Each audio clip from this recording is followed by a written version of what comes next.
it, babe. But me, you're me, Louie Tee. Welcome to Washington football overtime. Washington Panthers. That's 2 in a row. We hit the double, baby. And Tony P56, shout out once again for the drip. We 2-0 since you got me the cap. I'm not taking it off on game days. And so we're going to keep this party going.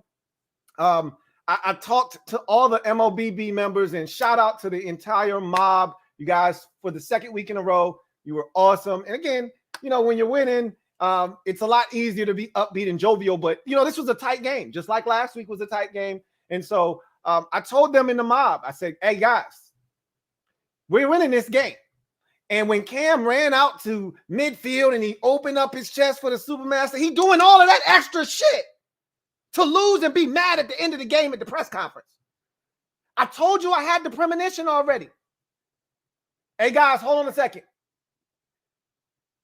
This was a big week for Coach coming back to Carolina. A lot of staff members here from Carolina. And we tried to downplay it, but this was a big one for Coach. Game ball for Coach Rivera. Yeah! I told y'all I saw that shit. And there are a lot of things we got to clean up. And I talked about this before. You clean them up with a win and a smile. That's what you want to do. You're going to make mistakes. Gibby fumbled. Gibby didn't get out of bounds. It was a rough day for him. Got benched in the first half. Thought he came back and ran hard in the second half. Loved his response to being benched. Got to be smart. He's a second-year player. These are things you want to see him be able to know mentally. Hey, we got to stay in bounds. Heineke has to tell them that in the huddle. Maybe he did, and Gibby tried to get the first down. If he gets the first down, the game's over. So at the end of the day, can't go out of bounds there. That's fine. Don't worry about it. Defense has got your back. Defense has got your back. And, you know, for all of the Cam Newton stands out there, he wasn't terrible today. He was really solid. Okay, and for his first game back as a starter, only being there 2 weeks, he managed the offense well. But that was exactly how it was supposed to look. You give, you take. Christian McCaffrey, you try to hold him. You know, they were going to go to him in some crucial situations. You shut that shit down. You shut the faucet off. Cam Curl, stand up, young man. You are a beast. Okay? I thought it was a great effort defensively, collectively. How about those defensive ends? Casey Tuill, I thought he had a phenomenal game. He won't show up on the stat sheet, but he did a lot of the little things in this game to give us a chance. Same with James Smith-Williams on the biggest play of the game. James Smith-Williams and Deron Payne converged for the sack to wrap this thing up. You know, big plays down the stretch. William Jackson III with a pass breakup on that third down before the fourth down. How about Cam Curl on that fourth down to keep Christian McCaffrey from getting it? How about Casey Tuill with the little nudge? Just get a piece to throw off the timing and rhythm on that fourth down. Joey Sly, he's a sly guy. Doo-doo, doo-doo-doo-doo-doo. Sly guy, sly guy. He's a sly guy. Doo-doo, doo-doo-doo-doo. He was awesome again today. No missed kicks from him. And just about all of them looked like they were right down center street. I like it. I don't want any surprises, and I don't want any heart palpitations, okay? I just want him to go through the uprights. He was tremendous again today. And how about our guy? Ultra, ultra, ultra, ultra. I told you we can't have Heineke light. He did miss Terry. That would have put it away. And there was that drive when we were up 21-14 where we went in reverse. Beep, beep, beep, beep. We started going in reverse. Can't take a sack and then turn around and compound matters by taking a delay of game. Anyway, even with all those mistakes, this is what the good teams do. I'm not saying we're a good team, but we're starting to play better. You find a way to win. And we did. The offense was outstanding. I saw more disrespect before the game. Washington's going to have the lowest amount of rushing yards in today's Week 11 action. I saw more disrespect for the game. Killed those boys on the ground. That's what you sure that was the number 2 defense in the league? Because we ate their ass up like Thanksgiving dinner. Somebody passed me the goddamn mashed potatoes and dressing. Let me get some of that gravy over there, man. Put a little bit on top of that Panther meat, man. Ate they goddamn defense alive. They got lucky that we made mistakes. We would have put 30 on their damn skull today. Offense is starting to come along. Defense is starting to come along. Look out. I'm not saying I'm just saying. Anyway, let's get to the comment section. I know a lot of you are excited as I am. So let's get to the comment section. And we start the festivities off with Uncle Jay, Jason Rogers. Thank you for the super chat. Greatly appreciate you. Uncle Jay writes, getting my letter ready for Victory Monday, Lou. He says, you can't stop the rain. Man, expired ice honey buns for all. You love it. Storms will come. This we know for sure. Tell me, baby, can you stand the rain? I love it. At the end of the day, that's 2 in a row. We got a lot more work to do. I'm looking forward to the letter to Victory Monday. I'll be reading that. So I'm looking forward to it. Thank you for the super chat, Uncle Jay. And make sure you tell her at the end, don't be a stranger. Come back and see us again now. Okay? We have fun together, Victory Monday. Come back and see us again. Landry Baldwin, thank you for the super chat. Greatly appreciate you. Landry writes, Wes Schweitzer is a baller, so reliable. I talked about the offensive line depth with this team. And I talked about how that was the one part of this team that you could rely on. And that we may have some injuries, but the one thing we're going to be able to hang our hat on is the fact that this offensive line has depth. And you saw it tested today. You lose another center. Schweitzer has to leave the game. Keith Ishmael comes in, and we don't miss a beat. But Wes Schweitzer comes back in the game, and we continue to keep the party going. Okay, this was a really good defensive line in Carolina, and they really didn't have a sniff today.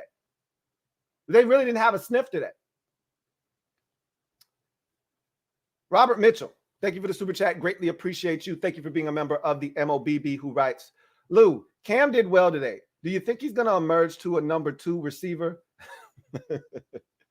Cam played well. I'm not going to sit here and shit on Cam. Okay, I'm not going to do that today because for his second week in Carolina, his first real week of practice, I thought he did a solid job. He did what I think the Panthers need him to do moving forward to give them a chance to win games. Okay, so I thought that Cam was solid in this game. I still don't want him here, and I didn't want him in Washington, and I still don't. So nothing has changed there. Fine with what I got with the 4 card. Let's see. Robert Mitchell, thank you for the super chat. Greatly appreciate you. Double up. Love the thumbnail, by the way. Rocking the Mob Squad hat. Love to see it. My guy Rob writes, Lou, I think for the most part, Scott called a good game. With the exception of maybe 5 plays and that one miscommunication, I think his situational awareness is improving. I do as well. I thought that everything that he did today was timely. I don't know what happened on that first third down of the game with, the offensive line looking like they were run blocking, and there was a pass play, and Heineke looked confused. Guys didn't run right. That was all over the place. I don't know what happened there. There was some kind of miscommunication in the huddle. But whatever the case may be, I thought he was outstanding again for the second straight week. So, again, and I thought he's been good this season. The situational awareness has been a problem. I thought that for the second week, just like you, the situational awareness is improving. He's seeing situations, understanding what needs to be done, and not trying to do too much. I didn't necessarily love the sack that Heineke took when we went, play action fake, but you got the tight end sifting across the formation. I didn't like that play call necessarily, but again, that's a great play by Hassan Reddick. Can't really be mad at that. Michael White, thank you for the super chat. Thank you for being a member of the MOBB, who writes, want to thank you and the MOBB for keeping me updated. Family things, couldn't watch the game today. That's what the mob is here for. And I'm glad that you were able to take care of your family business and still get a dub on top of that. It just makes it that much sweeter. And so anything we can do to help, that's why the mob is here. J Mark, thank you for the super chat. Greatly appreciate you. Thank you for being a member of the MOBB, who writes, great win. Revenge is a dish best served cold. And that win right there was cold-blooded. They got us last year. And I told the guys on the C3 podcast, I said, look, y'all got us last year. We owe you. And we got to get this one from Ron. We need it more than you do. You want it for Cam. We need it for our season. It's different. Got one here from Rob Yu. Thank you for the super chat. Thank you for being a member of the MOBB. My guy Rob Yu writes, Gibby, you got to have football IQ. Stay in bounds. Absolutely. Like I said, it was a rough go of it for Gibby today. Still love him. Still want to see him involved in the offense. I thought that Ron's benching of him in the first half was justified. Just let the young fella know, look, you can't keep doing this. We got other guys that, and you saw early on that final drive, it was not Antonio Gibson. It was Jaret Patterson getting those carries because they felt like Patterson was more sure-handed. So Gibby's got to get his act together. There is concern about J.D. McKissic, and he did not really play in the second half of this game. So there is a concern with J.D. McKissic because he didn't get any run really in that second half. And remember, he injured his foot. So that could be a huge blow to our offense because of what J.D. means in the pass game, especially. So let's hope J.D. is okay. But I expect him to show up on the injury report. And I got my fingers crossed that J.D. McKissic is okay and able to play moving forward. C. Michael Henson, thank you for the super chat. Greatly appreciate you. Who writes, I was here at the game. The atmosphere was electric for Cam Newton. That was a heck of a lot to overcome. So glad we won. Hail to the football team. I told you guys that the atmosphere was going to be electric. They were going to be bloodthirsty because their man was back. And I told you we were going to have to stem that tide early, and we did. Yeah, the opening drive touchdown wasn't ideal, but we were able to slow them down. We didn't come back and respond right away with the touchdown, but you know what we didn't do? We didn't allow that thing to snowball out of control and allow Cam and that offense to go right back down the field and score another touchdown. We got to stop. Then the offense got in the end zone, and then we started to take control of the game, okay? So, again, it wasn't the cleanest of starts, but you know what it was? It was resiliency on the road in an electric environment for a guy that they wanted back home. And you knew it was going to be that. You knew you were walking into the Panthers' mouth. And we came out with a dub. That's what it's all about. Thank you for that update, C. Michael Henson. Way to represent. And you did what I always tell y'all to do. You going to go to the game? Bring back a dub. Tastes vicious and delicious. Thank you for the dub, C. Michael Henson. Quentin Ruiz. Thank you for the super chat. Greatly appreciate you. Who writes 3 words. DeAndre mother effing Carter. Yes, I second that notion. Okay. My guy Derek B. Shout out to my guy Derek B. in the MOBB who said DeAndre Carter is everything we wanted Steven Sims Jr. to be, and then some. I couldn't agree with the statement more than that one right there. He's everything we wanted Steven Sims Jr. to be, and then more. Got to hold on to the damn ball. That could have been a game-changing fumble. Shout out to Troy Apke. Trap in the building. Holding us down, like always, on specials. Got another super chat. This one is from Rob U. Double up. Thank you for doubling up, Rob U, who writes, great win, but no outside pass rush can be a problem. Look, you take them any way you can get them. We know what this is moving forward until we get Montez Sweat back. We know what it is, okay? I'm not tripping off of that. I thought the pressure was good today. I thought we collapsed the pocket well. I thought we stayed in our rush lanes when Cam tried to take off, just like he did on that final 4th down. He tried to take off, wasn't nowhere to go. I thought the pass rush was actually exceptional today from a standpoint of just keeping him in the pocket, keeping him closed in, and not giving him avenues to escape. No, there wasn't any one-on-one winners. That's what Shaka Tony is supposed to be for, and he got a concussion in practice. So he didn't play in the game. But I thought Jay Smith-Williams and Casey Toohill did their jobs on the outside and stepped up when they needed to step up. Chilled Dude, thank you for the super chat. Greatly appreciate you. And thank you for being a member of the MOBB, who writes, that was a hell of a game. Feels good to watch a team game again. Good game. We have a kicker in Slyman. Love what you do, Lou. Keep it up. Keep up the content. No doubt about it. Hashtag MOBBSQUAD. Stand up. You know what it is. We in the building. Yeah, Sly was fantastic. I want to keep this going with him. I thought it was smart on the part of Ron to not kick the 56-yarder. He's in a groove right now. Last thing you want to do, kickers are really fickle. They see one go outside the uprights, even if you're just trying some bullshit at the end of the half. It could mess up their whole mental psyche. Don't send him out there for that. The man's been perfect here. Keep him that way. So I thought Ron did the right thing by not going for it. I was tempted on the 4th and 2 to take the lead by 3 when they went offsides. I was tempted to send the offense back out there because they couldn't stop us, but it was the right thing to do. Take the points in that situation.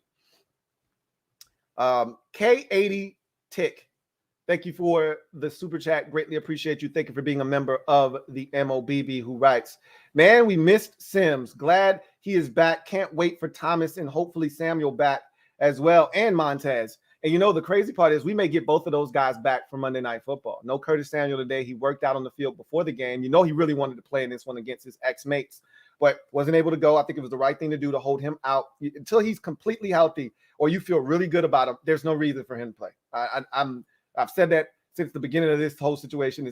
I don't want to yo-yo him, which is what we were doing earlier in the season. Just let him rest up until you feel like he is ready to go. And then we may get Logan back next week. Again, we're on Logan watch just like we are Curtis Samuel watch. And at this point, it is what it is. Whenever he's ready to go, that's when he'll go. But it's good to know that we're winning while still waiting for guys that are on the mend. You know what I mean? It just makes you feel like, man, we got a chance to really make a run. This is when Rivera does his best work. His teams in November into December and January are nasty. We're seeing that. We saw it last year. We're seeing it again this year. Now we got to continue. Now we've hit a double. Can we hit a triple? We will see next week. Monday Night Football against the Seattle Seahawks. Jay Hunter Lee, thank you for the super chat. Greatly appreciate you. Jay Hunter Lee writes, what's up, Lou? What's up, Jay Hunter Lee? Says, good game today. Hey, is De'Ami Brown struggling to get open, or are we just not looking his direction? I can't really tell you whether he's not getting as many snaps. I can tell you this right now. DeAndre Carter took advantage of the opportunity. And I think the reps that De'Ami was getting early in the season, those reps are now going to DeAndre Carter. Now, I will say this, on the Terry long ball early in the game, De'Ami had a step on his guy, and if Taylor wanted to go his direction, he could have easily had a 75-yard touchdown. But I don't know how often he's playing. That's something that I'll be able to see when we'll know the snap count tomorrow, and then we'll see how often he was on the field in real meaningful situations. But there are other guys, Hump, DeAndre Carter, Terry, Cam Sims. There are other guys that I think they trust more than De'Ami Brown, who's a rookie. I told you, I didn't want to rely on him in his rookie season to be a stud. I wanted his production to be extra. That was supposed to be a little syrup on top, little cherry, if you will. I don't want him to be a guy that we have to rely on. That means we're really struggling at the receiver position. So I'm not worried about De'Ami Brown not being a big part of the offense right now. Other guys are stepping up, and that's the way it should be. John Perez, my guy, JP, thank you for the super chat. Greatly appreciate you, who writes, big freaking W for Ron and the players. That's 2 W's in 3 weeks. When I wear my Gibson salute to service jersey on game days, hey, we'll keep it up then. I mean, it's really simple. This hat that Tony P56 blessed the kid with 2-0, it's not going anywhere. It's really simple. I mean, I'm not changing it up. For what? The Phillies ace 34. Thank you for the super chat. Greatly appreciate you, who writes, Louie, congratulations on y'all win. Fly Eagles. Are you sold on Jalen Hurts, even though he's not a top-tier quarterback, but either was Nick Foles? Just saying, let's ruin the Giants this week coming up. No, I'm not sold on Hurts, but he is playing well, and I think Nick Sirianni finally has figured out the magic elixir, which is, hey, let's run the ball. You think? With a quarterback with his skill set, take some of the responsibility off of his plate, you think? So I think that has been the better thing for that situation, to run it a little bit more, and he has been beneficial, and you guys are really playing some good football. C. Michael Henson, thank you for the super chat. Double up, and congratulations to your team and your win as well. The Phillies ace 34 says one word: kryptonite. Cam Newton still played very well, but the day belonged to us. He says, I'm glad AP made up for the fumble. Love the hard runs. Heineke, ultra. You mean AG, not AP. You probably were talking into the phone or something, and it switched it up. No worries. The bottom line is, that's what you want to see from a young guy that made a mistake, is that you overcome that mistake, you play hard, you give it everything you got. Yeah, he had the mental mistake late in the game, and it could have cost us, and that's the things that happens with young teams. I told you, a young team is going to frustrate you because they're going to do some things that are frustrating, okay? But these are the things that you have to go through when you have a young team, okay? There are growing pains that take place. That's the reason that you have to have some veterans mixed in and intermingled with your young guys, because too many of these young guys and you'll have a brain aneurysm because they're going to do things like that. But at the end of the day, I thought he came back in the second half, ran hard, and contributed to this win. I thought he was really solid in the second half. Ishmael Benitez, thank you for the super chat. Greatly appreciate you. And thank you for being a member of the MOBB. My guy IB writes, team playing confident football. Good play calling in the end zone for the most part. Let's make it 3 in a row next week. What did I tell you guys about confidence and winning? It's a vicious, flavor, delicious cycle that I love to repeat over and over and over and over and over again, okay? You win, which begets confidence. The confidence then gives you more ability to win. You win again, and then you gain more confidence. And because you have more confidence, you expect to then win. You see where this is going? It's one arrow pointing to the other, which is pointing to, it's a very circular equation. You gotta love it. It's cyclical. You gotta love it. That's what 1 can do for you. Can't get to 2 without 1. Can't get to 3 without 2. Well, we're climbing. Well, that's 2 now. Let's see if we can make it 3. Enjoy this one, though. We're not going to worry about Seattle until next week. Let's enjoy this. Metaphor, thank you for the super chat. Greatly appreciate you. Thank you for being a member of the MOBB, who writes, that Panther tasted like chicken or turkey or roast beef. Anybody, you pick whatever meat is your du jour. Okay? Whatever's your flavor of the day. Knock yourself out. All right. We needed it. They wanted it. We needed it. It was a difference. And I told them that on the C3 podcast. Y'all want it. We need it. Sorry, not sorry. Kevin Guvera, thank you for the super chat. Greatly appreciate you. Who writes, Daron Payne out there stuffing the line like it's Thanksgiving. He had that boneheaded penalty, and it seems like he's picking up one a week now. However, I thought he played well. Again, I thought the entire defensive line, there was a critical third down with Jonathan Allen, bull rushed his guy, got to Cam, and forced Cam's throw to be incomplete. Like, these are the types of plays that this defensive line made throughout the course of this game that I thought will go unnoticed because they didn't get any sacks. They didn't do anything big. They didn't force a fumble, but they constantly, I thought, collapsed the pocket around Cam, stayed in rush lanes, and didn't give him anywhere. The only runs Cam had were the ones where they were designed, read options, and he had the option to keep. But even some of those, we defended well. He got us on the touchdown run. That's the one you're going to see on all the highlights. That's fine. He can have that. He can run all the way to midfield, put the ball down, and open up his chest. Just know who got the dub and who's leaving town with the dub. That's all that matters. And I told the mob, I said, he doing all that extra shit to take this L. He doing all this extra shit just to lose and be mad as hell at the press conference. Pilo Dollars, thank you for the super chat. Greatly appreciate you. Thank you for being a member of the MOBB, who writes, love me some burgundy and gold, never giving up. I told you guys Ron's playing. Ron's playing. A lot of y'all didn't want to hear Ron's playing a month ago. Y'all were shitting on Ron's playing a month ago. And I said, the one thing I like about Ron is that his teams play well at the back end of the season, and the team usually plays hard. There were a couple of games early in the season where I didn't necessarily love the lack of fight. Kansas City is the one that really kind of irked me the most. As that game started to slip through our fingers after Dustin Hopkins missed that kick, seemed like all the air left our sails, and it's like we never recovered from that, and we didn't fight. It's like we threw in the white towel, or we waved the white flag, or we threw in the towel on that. Now, I didn't like that, but honestly, since then, I felt like we fought every single week. Even Green Bay, losing that game, I thought we fought our asses off in that game. And this is what I've come to expect, love, and expect from a Ron Rivera coach team. That's the thing I loved about the team last year, is that it doesn't matter. We're going to fight. You're going to get our best effort. It may not be enough, but you're going to get the best that we've got. And that's what you're getting now. F. Altus, thank you for the super chat. Greatly appreciate you. F. Altus writes, huge dub. Heineke had himself a game. Need to clean up the dumbass mistakes. Gibby. He said, but man, I'm so gassed right now. You know what? I was nervous. I'm not going to sit here and act like I wasn't nervous because I was nervous. I was nervous the entire game because I wanted it so bad. I could taste it. However, I always thought we were going to win. There was never a spot in this game where I was like, I remember being confident against the Saints.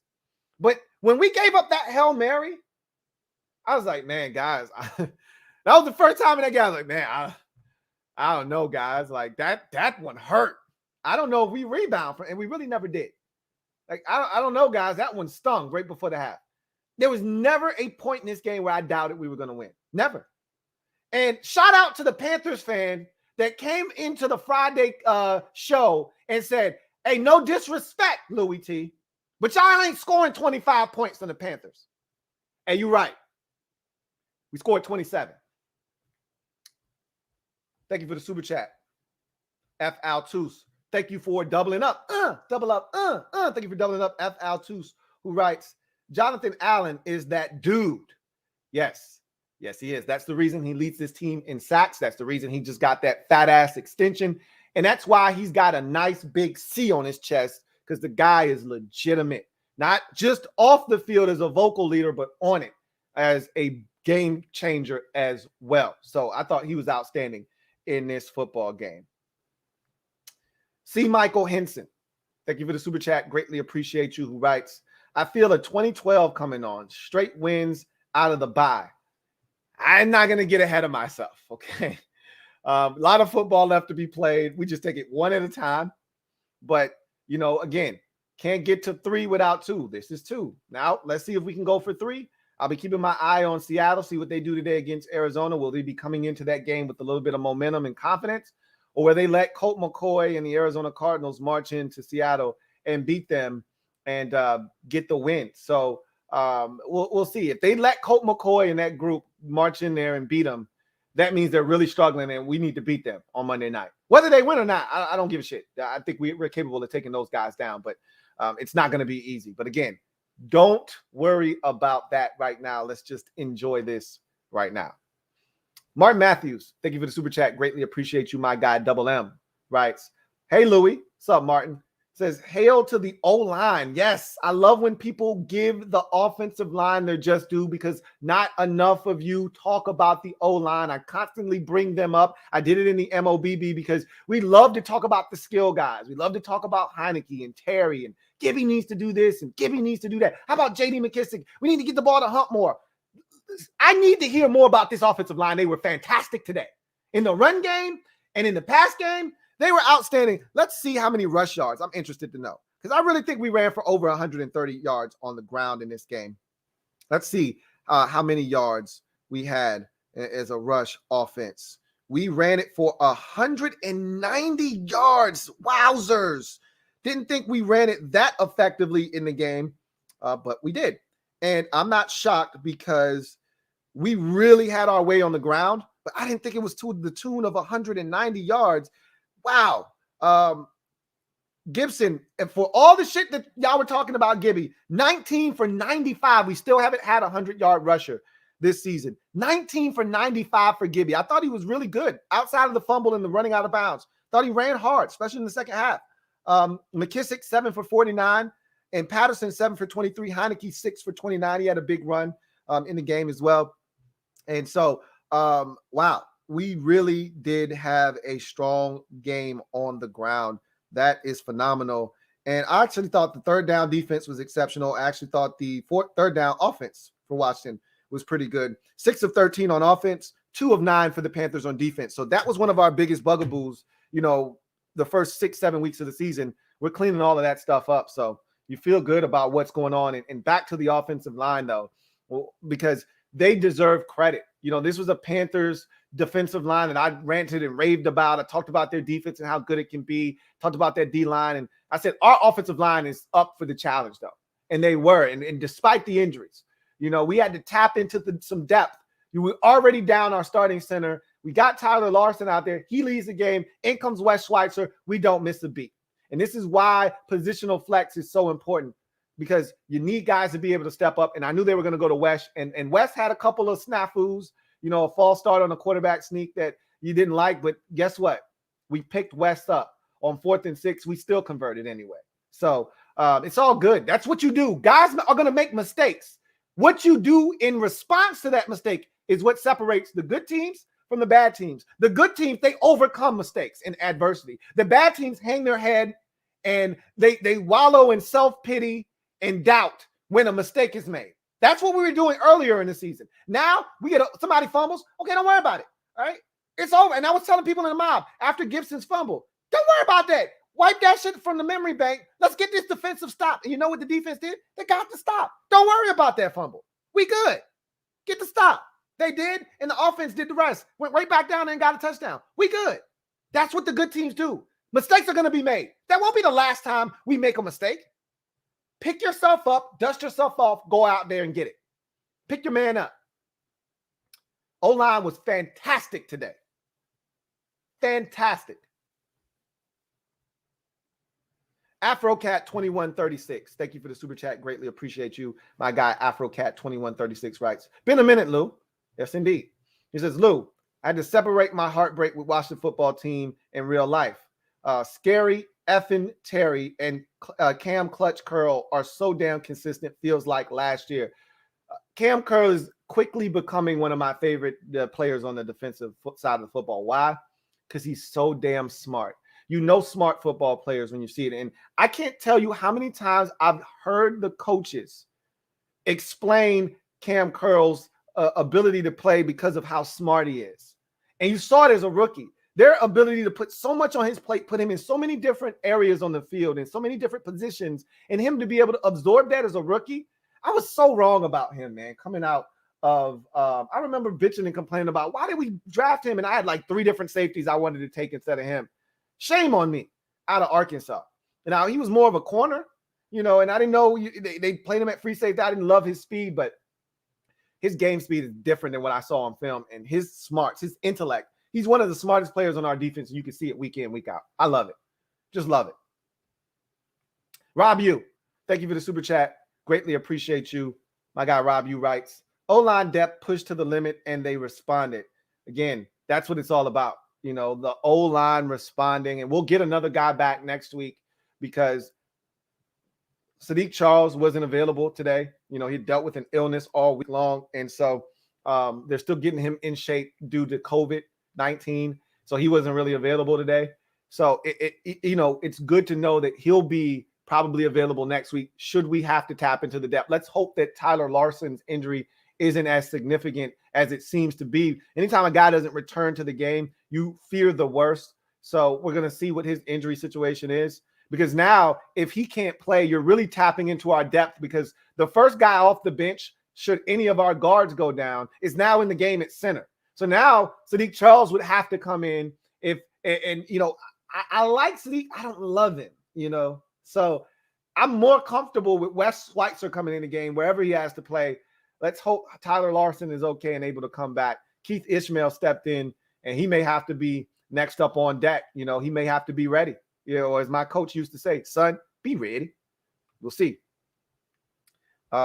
Jason Rogers, thank you for the super chat. Greatly appreciate you. Double up. My guy, Uncle Jay writes, loose ends, you can't stop the rain. Okay, so I was on a different, I was on some New Edition shit. Okay. He says, give it a listen. You'll understand better. It's not New Edition, LOL. Still appreciate you. I know loose ends. Okay.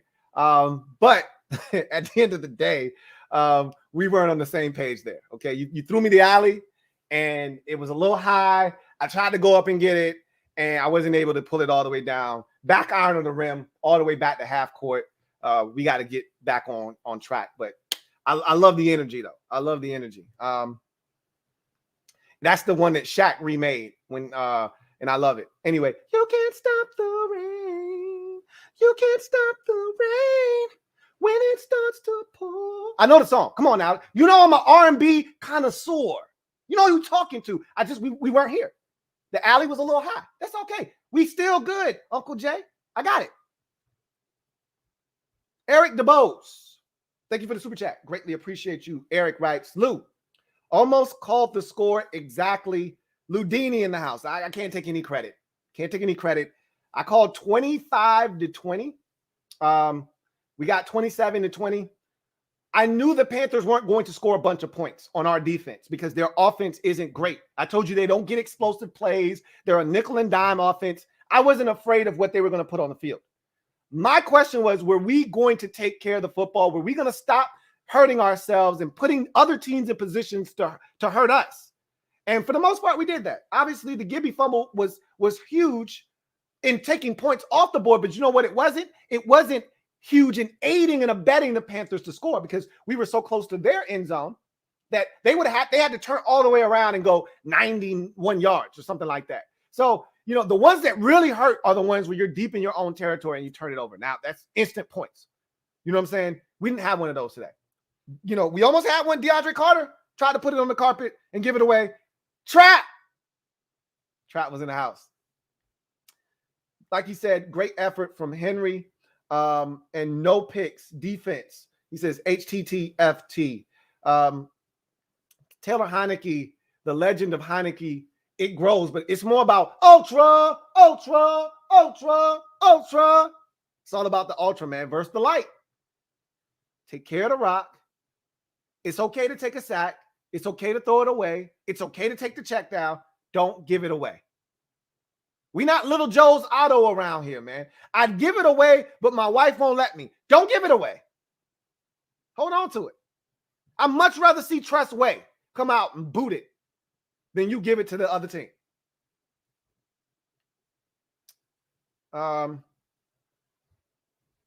Twin D, thank you for the super chat. Greatly appreciate you. Thank you for being a member of the MOBB. My guy Twin D writes, this team seems to have hit a comfort level of some sort. Love the way they dealt with the defense they had to deal with today. No fear. They're starting to establish a bit of an identity of being able to push opposing defenses around. Again, we haven't really seen a dominant run-stop defensive team since New Orleans. And we weren't afraid of them. We didn't run it, it seemed, exceptionally well in that game, but we weren't afraid. And Gibby had 20 carries in that game. It's not like we got away from the run. But I've been really impressed with our ability to run it when we need to run it, run it when the other team knows we're going to run it. And I've been really pleased with our ability to convert third downs. I really, really have. We shot ourselves in the foot a bit today. And even still, we were able to convert. It's 4th and 1, and we're going for it, and we jump false start. So it's 4th and 6. Ron doesn't flinch. Offense, stay on the field. And DeAndre Carter wide open, catch and run. Like, I just love the resolve of this team. And I put this in the MOBB. When we gave up the touchdown to Cam and they tied it up at 21, McCaffrey with the catch, I said, this team has responded to adversity the last 2 weeks. Every time something's happened, this team has responded. We didn't do that earlier. Here's another opportunity for the team to respond. And we did, because we had a chance to blow this thing open. We were up 21-14. We were on the move in Panthers territory. And then we self-destructed on a 2nd and 6. We go play action fake. John Bates didn't get over fast enough on the sift block. He gets beat by the ex-Arizona Cardinals edge rusher, Hassan Reddick.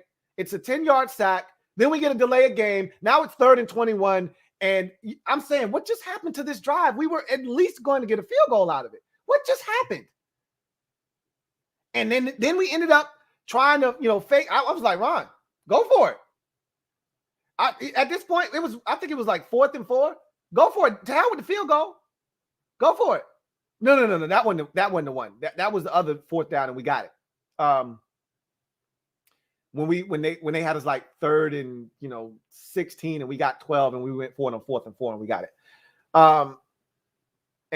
The John Bates play. Don't get me started on the John Bates play. That was 2012 Robert Griffin III versus the New York Giants-esque. Do you guys remember that play in his rookie season?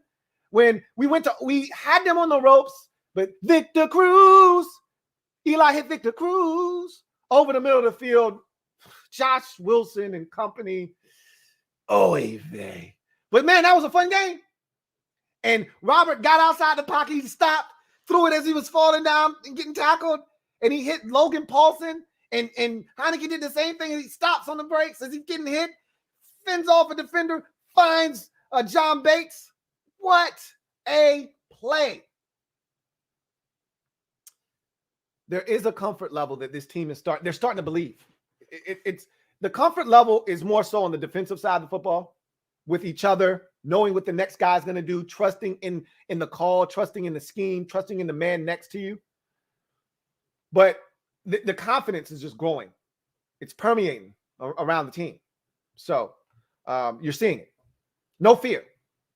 And that's what you need. We went through the toughest part of our schedule.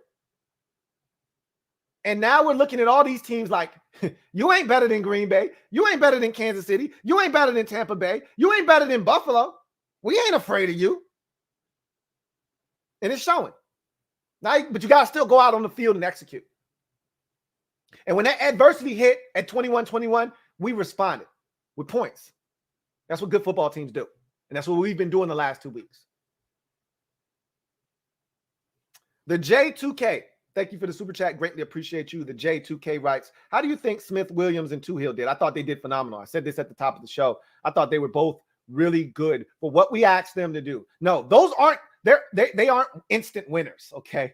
They're not going to just beat a guy around the edge for a sack. But what they do is they play hard, they're physical, they're effort guys, and they're smart. So they're going to do their job, and they're going to do it to the best of their capabilities. They're going to stay in their rush lanes. They're going to do the little things that are going to help this defense stay afloat. I thought both of them did their jobs. A couple of times, James Smith-Williams forcing Cam Newton to turn it back inside on read option. I said, look at James Smith-Williams. Give me hype. At Smith-Williams. I was getting hype. No, he ain't painting no goddamn houses, but he painting that damn corner. Get your ass back inside to the help. Thought they played well. And I already brought up Casey Tuhill on that fourth down, getting a piece of McCaffrey, using your damn cabeza. I love it. F. Altus, thank you for the super chat. Greatly appreciate you. Who writes, shout out to Terry, who just had his way with one of the best DB groups in the league. Terry could have had so much more if Heineke doesn't miss him. Could have had a 2-touchdown game, but he did go over a hundo. And I said that when he got the catch in the third quarter. That's a hundo. I thought he was on his way to one of his biggest games of his career. I thought this was going to be one of those 8-catch, 172-yard, 2-touchdown type days. And it easily could have been that. But because the one that went off his fingers, I thought he jumped just a tad bit too soon. And then Heineke missed him. Backing up, backpedaling. Anyway, Terry was outstanding today. Love it. J Mart, thank you for the super chat. Greatly appreciate you. Double up. Thank you for doubling up, J Mart, who writes, I feel we missed on number 2 and number 10. TMC will break the bank. I'm telling you right now, if we can find a way to keep winning, these guys are on the mend, we will be just fine. Because I don't think we missed on anybody. I don't. And too many of you guys are first of all, you like to look at other people's stuff and you want to apply it to our stuff. And it don't work that way. So you see some other team's rookie receiver eating it up, tearing it up, eating defenses alive, and our guy stinks. He's not doing that. So what? Our guy, I didn't want our guy to be a focal point of this offense. I told you, if we were relying on our guy like we were last year with AGG, if we're relying on a rookie for production, we're in trouble. Big trouble. And early in the season, you know what we were doing? We were relying on a rookie for production. And that's why the offense was hit or miss, if you ask me. I still don't think we're getting the ball to Humphreys enough. Okay? I still don't. But DeAndre Carter's getting involved. John Bates is getting involved. We know what Terry is. Cam Sims was huge today. Love to see him getting involved. And, I said that Heineke had to distribute the football, and Terry needed help, and he's getting help. And I love it. And eventually, Diami's going to make a play or two. He's eventually going to make a big play for this football team. But he should be ancillary. He's on the back burner. He's an afterthought. That's when he'll make plays. When the defense is worried about 17, or they're worried about number 1, or they're worried about number, 15, Dax Mill making a play or somebody like, and here comes number 2. They're worried about 13 on 3rd and 6. Here comes number 2 right up the seam. That's what I'm looking for. So 10, we don't know what he's going to be for us. He hasn't been anything this year, but he could be what puts us over the top offensively down the stretch of the season. Who's to say? We'll see. Terry's going to get what he deserves, and he'll be here in Washington. That's for sure. Jay Hunter Lee, thank you for the super chat. Greatly appreciate you. Double up. Thank you for doubling up. Jay Hunter Lee, who writes, if Heineke continues to play with the hot hand, would you leave him in as the starter when Fitz returns? By the way, Wizards still balling. Heineke is going to be the starter for the rest of the year. I mean, Fitz isn't playing this year. Like, he's done for the season. So there's no if Fitz returns. Fitz is done for the season. Fitz is 38 years old. You know, he fell and broke his hip. He's an old man, okay? Like, this dude's done this season. It's Heineke's show. As far as the Wizards are concerned, they're playing better. They've cooled off a little bit, but they're still playing good ball. It's early in the NBA season. Eric DeBose says, hold on. Double up. Thank you for doubling up, Eric DeBose. Greatly appreciate you. Who writes, Cam Curl was outstanding. It's Cam with a K, not a C. He says, Holcomb was a problem too. Yes, he was. He had that big tip on 3rd down. I thought he did a quality job of helping on McCaffrey. No one man can cover Christian McCaffrey. This is a collective group effort. And I thought as a group between Curl, Jamin Davis, and Cole Holcomb, I thought they did an admirable job. He says, Holcomb was a problem too. This defense is starting to find its stride. Payne was huge on that final play. Victory formation. It's a beautiful thing, that victory formation is. We don't get into it very often. We didn't get in it last week, remember? We did, for the 2-point conversion, but that wasn't with the game being over and you toss it to the official and the coaches shake hands. And the Bucs still had to come on the field and run a couple of plays, So we don't get the victory formation as often as we would like to. We didn't get it against Atlanta. We didn't get it against the Giants. This was the first game we got victory formation. We had a walk-off field goal against the Giants. We had a Hail Mary that we had to break up against Atlanta. And last week, the Bucs ran the football in the final 2 plays of the game. This is the first time we've gotten in victory formation. I like it. I like it a lot. Want more of it. Martin Matthews, double up, thank you for doubling up, double M, who writes, hey, Louie, I'm a Heineke fan, but he has to start leading Scary Terry, the receivers, and not throw it directly at them. I thought on the Terry one where he jumped too soon, if Heineke puts it out in front of him, that's a touchdown. I thought he did a solid job of leading the receivers for the most part. DeAndre Carter on his touchdown, he led him towards the outside away from the defender. I thought Heineke did a good job. He missed a couple of throws.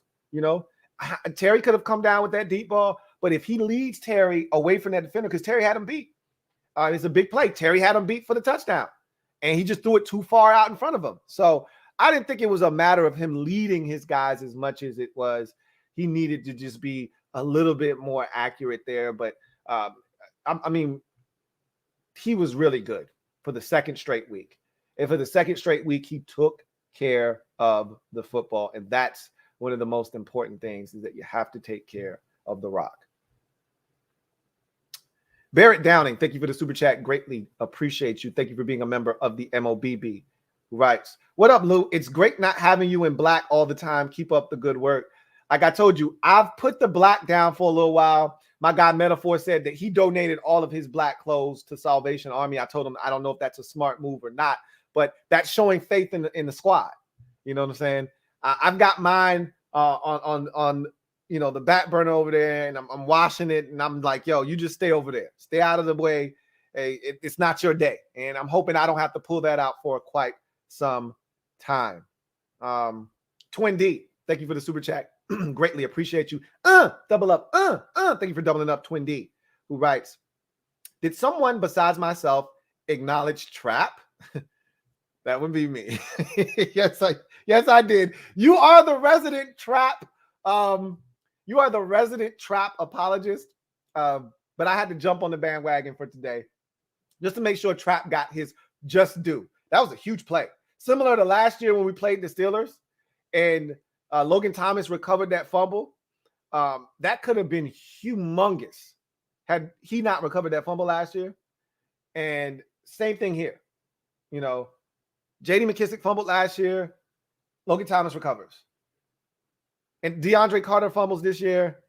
Trap recovers. It's a huge play. They recovered that fumble last year. The Steelers are going to beat us.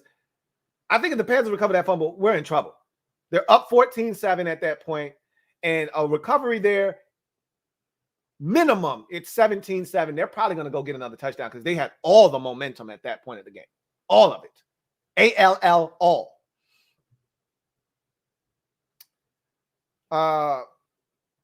He also says, also, I felt good about the game when it was finally us who scored a dagger TD at the end of the first half.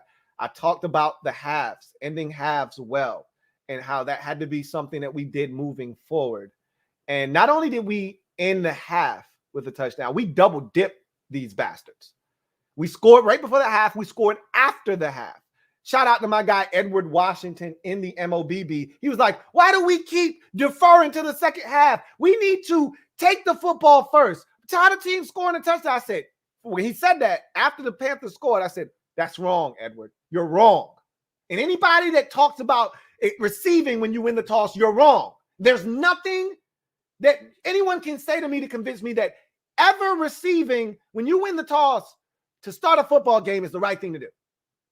Deferring is always the best course of action. We did that because you can overcome giving up an opening possession touchdown. Okay, you can overcome that.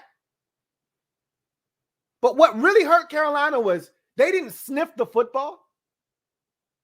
And without touching it, they went from up 7 to down 7. That's when you wink your eye and say, got him. Chauncey Davis, thank you for the super chat. Greatly appreciate you. Thank you for being a member of the MOBB. The OG speaks. We listen. He writes, Lou, Chauncey, I like Bates and Dax Milne.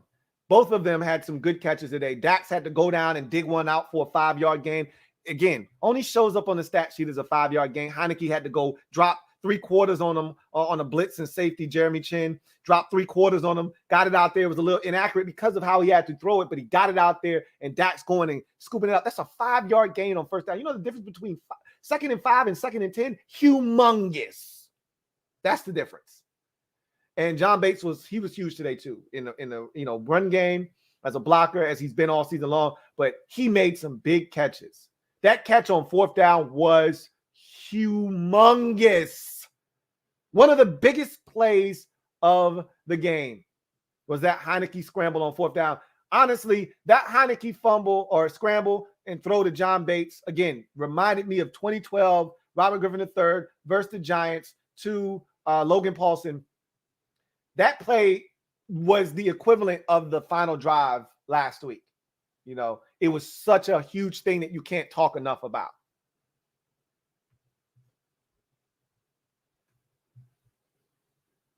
Morantha, thank you for the super chat. Greatly appreciate you.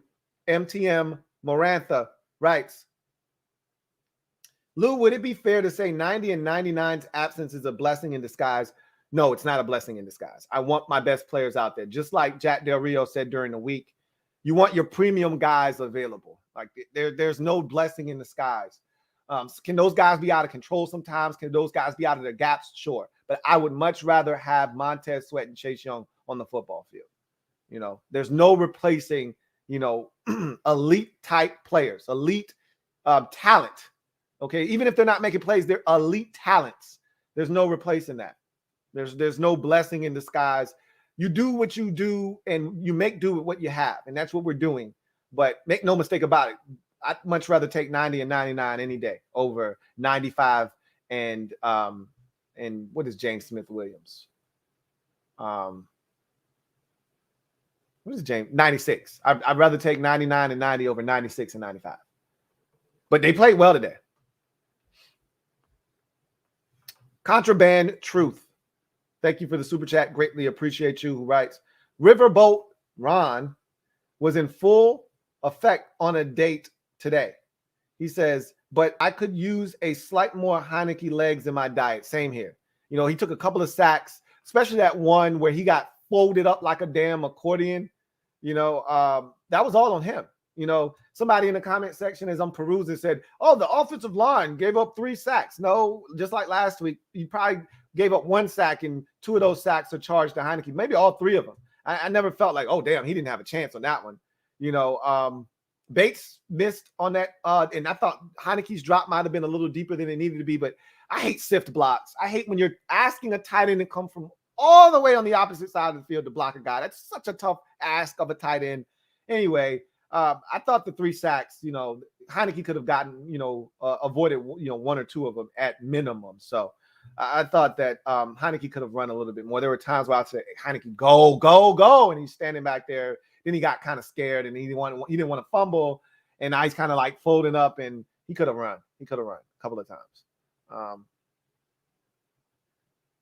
Derek B, thank you for the super chat. Greatly appreciate you. My guy, Derek B, thank you for being a member of the MOBB Rights. Watch all that black gear. I know it's funky. You know it is. You know what time it is. That junk stank. It don't stink. It stank, right? Did you wear it enough? You know what I mean? And I get animated during these, overtime shows. There's a lot of lights on me, a lot of bright lights on me. You get a little hot, and Lord forbid I forget to put on some deodorant that day. It could get really ugly, man. Some of those things, I come out of these joints smelling like onions, but it'll be fine. No, gonna wash it now. Hopefully I don't have to wear it for a while. You know, we'll see. Dewan Porch, thank you for the super chat. Greatly appreciate you. Thank you for being a member of the MOBB, who writes, number 4 Ultra looking good so far. Can he finally hear Jimmy? Maybe. Doom, da, doom, doom, doom, da, doom, doom. Well, I'm standing next to a mountain. I hope so. Hope you can hear a little bit of that, Jimmy. Anyway, we had a victory formation today, Lou. Great win. I know, right? It feels good, feels good, feels good to have victory formation, man. Doesn't happen very often around these parts. I could get used to it. I'd like to see more of it. We'll see. But I'll take a win any way I can get it. Shout out to K Francis. I see you out there in the comment section. Good to see you. Good to hear from you. HTTR for life. Thank you for the super chat. Greatly appreciate you. Let me see if you got a comment anywhere around here. If you were just supporting. I see you doubled up. I'll come back to you. Chauncey Davis, thank you for the super chat. Greatly appreciate you. Thank you for doubling up. Double up. OG. Writes. Lou. Chauncey. Breathe, relax, and enjoy. One game at a time. He said it last week. When the OG speaks, shh. Everybody listen up. The OG says, breathe, relax, enjoy. Oh, you know, when this is all over, I'm going to eat dinner. I'm still on my fast, so I can't enjoy an adult beverage. But I'm going to enjoy a nice, cold, delicious beverage. Hopefully, I'll sit down on my couch. I'll fire up that Cowboys Kansas City Chiefs game and watch it over. Hopefully, I'm firing up a Chiefs 30-20 victory over the Cowboys. I really don't care what the score is as long as the Chiefs have more points than the Cowboys. And I'm like, this is nice. That's what I'm hoping. You know? We'll see. But like you said, celebrate. Enjoy this. One game at a time. That's all we can do. HTTR for life. Thank you for the super chat. Greatly appreciate you. Double up. Thank you for doubling up. Who writes, I was at the game and brought home the dub. That's what I'm talking about. That's what I'm talking about. HTTR for life. Bring home the dub, baby. Victory never tastes so sweet. I like it. I like it a lot. And doesn't it feel good to not be playing on Thanksgiving? Doesn't it feel good to not be playing on Thanksgiving? Doesn't it feel good to not have to worry about your Thanksgiving food coming back up because you regurgitated because of a poor performance? or being on pins and needles so you can't stuff yourself to maximum capacity because you know you're going to be on the edge of your seat come, 6:45-ish. Feels great. For the first time in what feels like 5 years, we're not on Thanksgiving, right? I'm going to enjoy my food. Everything, I've said this before, everything tastes better. Everything tastes better. Not with a dollop of Daisy. Everything tastes better with another Dubsky, yeah. Everything tastes better with another Dubsky, yeah. Not with a dollop of Daisy. Everything tastes better with a Dubsky. We got another one. So the Thanksgiving meal on Thursday is going to be delicious. Bart Scott. Can't wait. Way to bring home the dub. HTTR for life. Metaphor. Thank you for the super chat. Greatly appreciate you. Double up. Who writes, TLH should have sat at 50 after the touchdown. Open a brew and drink. Now, we don't need to. Look, Cam was excited. It was his first game back home. He had planned that one. You could tell. The minute I get a rushing touchdown, I'm sprinting all the way back to midfield to the Panther. He already had planned that in his mind. Let him plan his theatrics. Last week, he planned to take his helmet off. I'm back. He planned that. I said, that's fine. Have fun now. We'll be laughing at the end. We'll be laughing at the end. All I wanted was a dub. Let him have his theatrics. I love that Cam is back. It's good for the league. He can win next week. No, I don't want that because we're chasing them for a wild card. But anyway, I digress. Heineke doesn't need to resort to that. Where it matters is we hit him where it hurts the worst, on the scoreboard. Look at the scoreboard now, Grasshopper. We hit him where it hurts the most, and that's all we needed to do.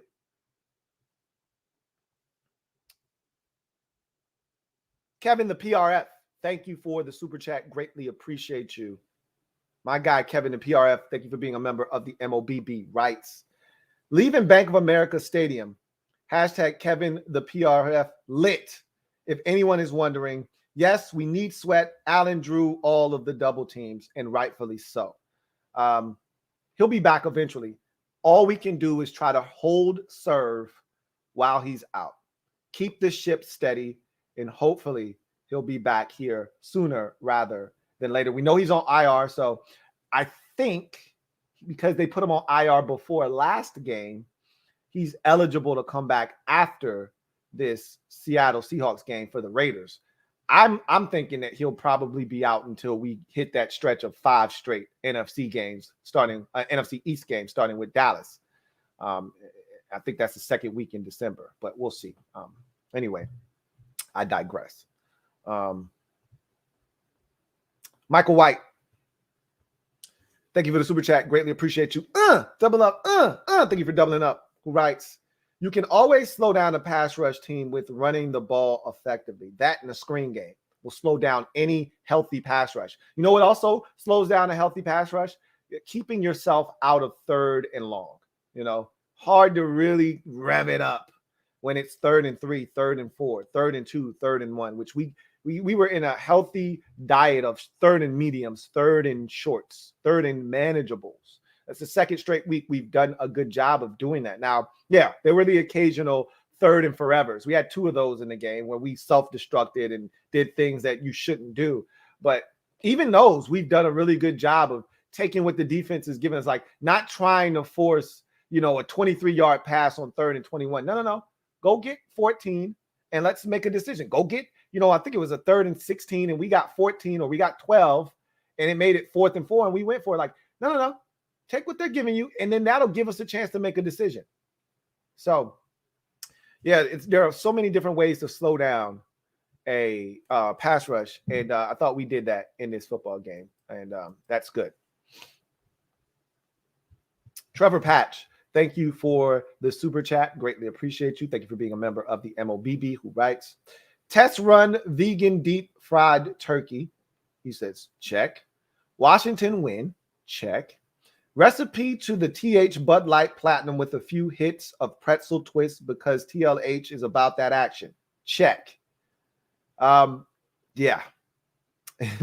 that was funny. And then I loved Dirty Chez, who called the game. This is his second time, I think, calling the Washington game this season. I don't think we won the first one. Maybe we did. Maybe he called that Atlanta game. I'm not sure. But he said when Heineke slid after he got the first down and took the hit and got the additional 15, he got up in his face and he let him know, I'm about that action, boss. I was like, yeah, we about that action, boss. That's right. So I loved it. I loved it. Are you a vegan too, Trevor? That's the second time I've heard somebody reference your name and vegan in the same sentence. And now you're referencing vegan. I sense a theme here. F. Altus. Thank you for the super chat. Greatly appreciate you. Who writes, one thing I was so impressed with is how we cycled through centers, switched out right tackles, and didn't miss a beat. Give that O-line coach a Patrick Mahomes extension. That's right. I forgot all about Sam Cosmi's injury as well. And Cornelius Lucas stepped in and again, didn't miss a beat. And again, you're hoping that that's not a serious injury to Sam Cosmi because, again, you're pushing the limits of depth on this offensive line. But that's been our calling card all year long with this offense is, next man up, especially on the offensive line. And you're hoping to get some of these guys back. Even with Cosmi, you're hoping that it's a minor injury. Let's hope it's not a re-aggravation of the hamstring that he just came back from. My guess is that's exactly what it is, and that's frustrating, but there's nothing you can do about it. So we'll see what happens. But you got to give credit to our offensive line coach. He's been stellar, and Ron has always said that he wants teachers, and I don't think there's a better teacher on this staff than our offensive line coach. Travell Wharton, his assistant, is also a fantastic coach as well. So I think they do a really good job with these offensive linemen. Edward Washington, thank you for the super chat. Greatly appreciate you, and thank you for being a member of the MOBB. My guy, Eddie Dub, writes, Panthers had a playoff spot going into the game. We are one game closer with this win. We can make a run, especially when we start getting guys back one game at a time. And I told you we would start talking and addressing the elephant in the room, which is the P word, playoffs. Now we can start having those conversations. They become real with this win. Now you're 2 games back of 500. But more importantly, the Panthers lost, which gave the Vikings, who beat the Panthers 3 weeks ago, a tie at 5-5. Now the Panthers are the 7th seed in the NFC playoffs. We're just a game back of the Panthers. Panthers lost next week, a Washington win, and we're now 5-6, just like the Vikings. So we're right there with the Saints losing. They're going in the wrong direction. And, this thing is wide open. As I said, the Bears lost today, which is good. So they're starting to think we want to separate ourselves from the rest of these 3-win teams. We did that today. You came into today with 3 wins and you didn't get it done. We're no longer in the same group with you. We're not lumped in with you because eventually that window of in the hunt, it's going to shrink. Like literally every team not named Detroit came into today's action with a chance. Like if you would have put up in the hunt, it literally would have been every bit of 8 teams. Now it's starting to shrink and it's going to continue to shrink. And we want to be in that discussion. And ultimately we want to catapult ourselves into that 7th seed. But the Eagles are there too. They're 5-6 are the Eagles. They're playing really good football. They're playing confident. And they got the Jets next week.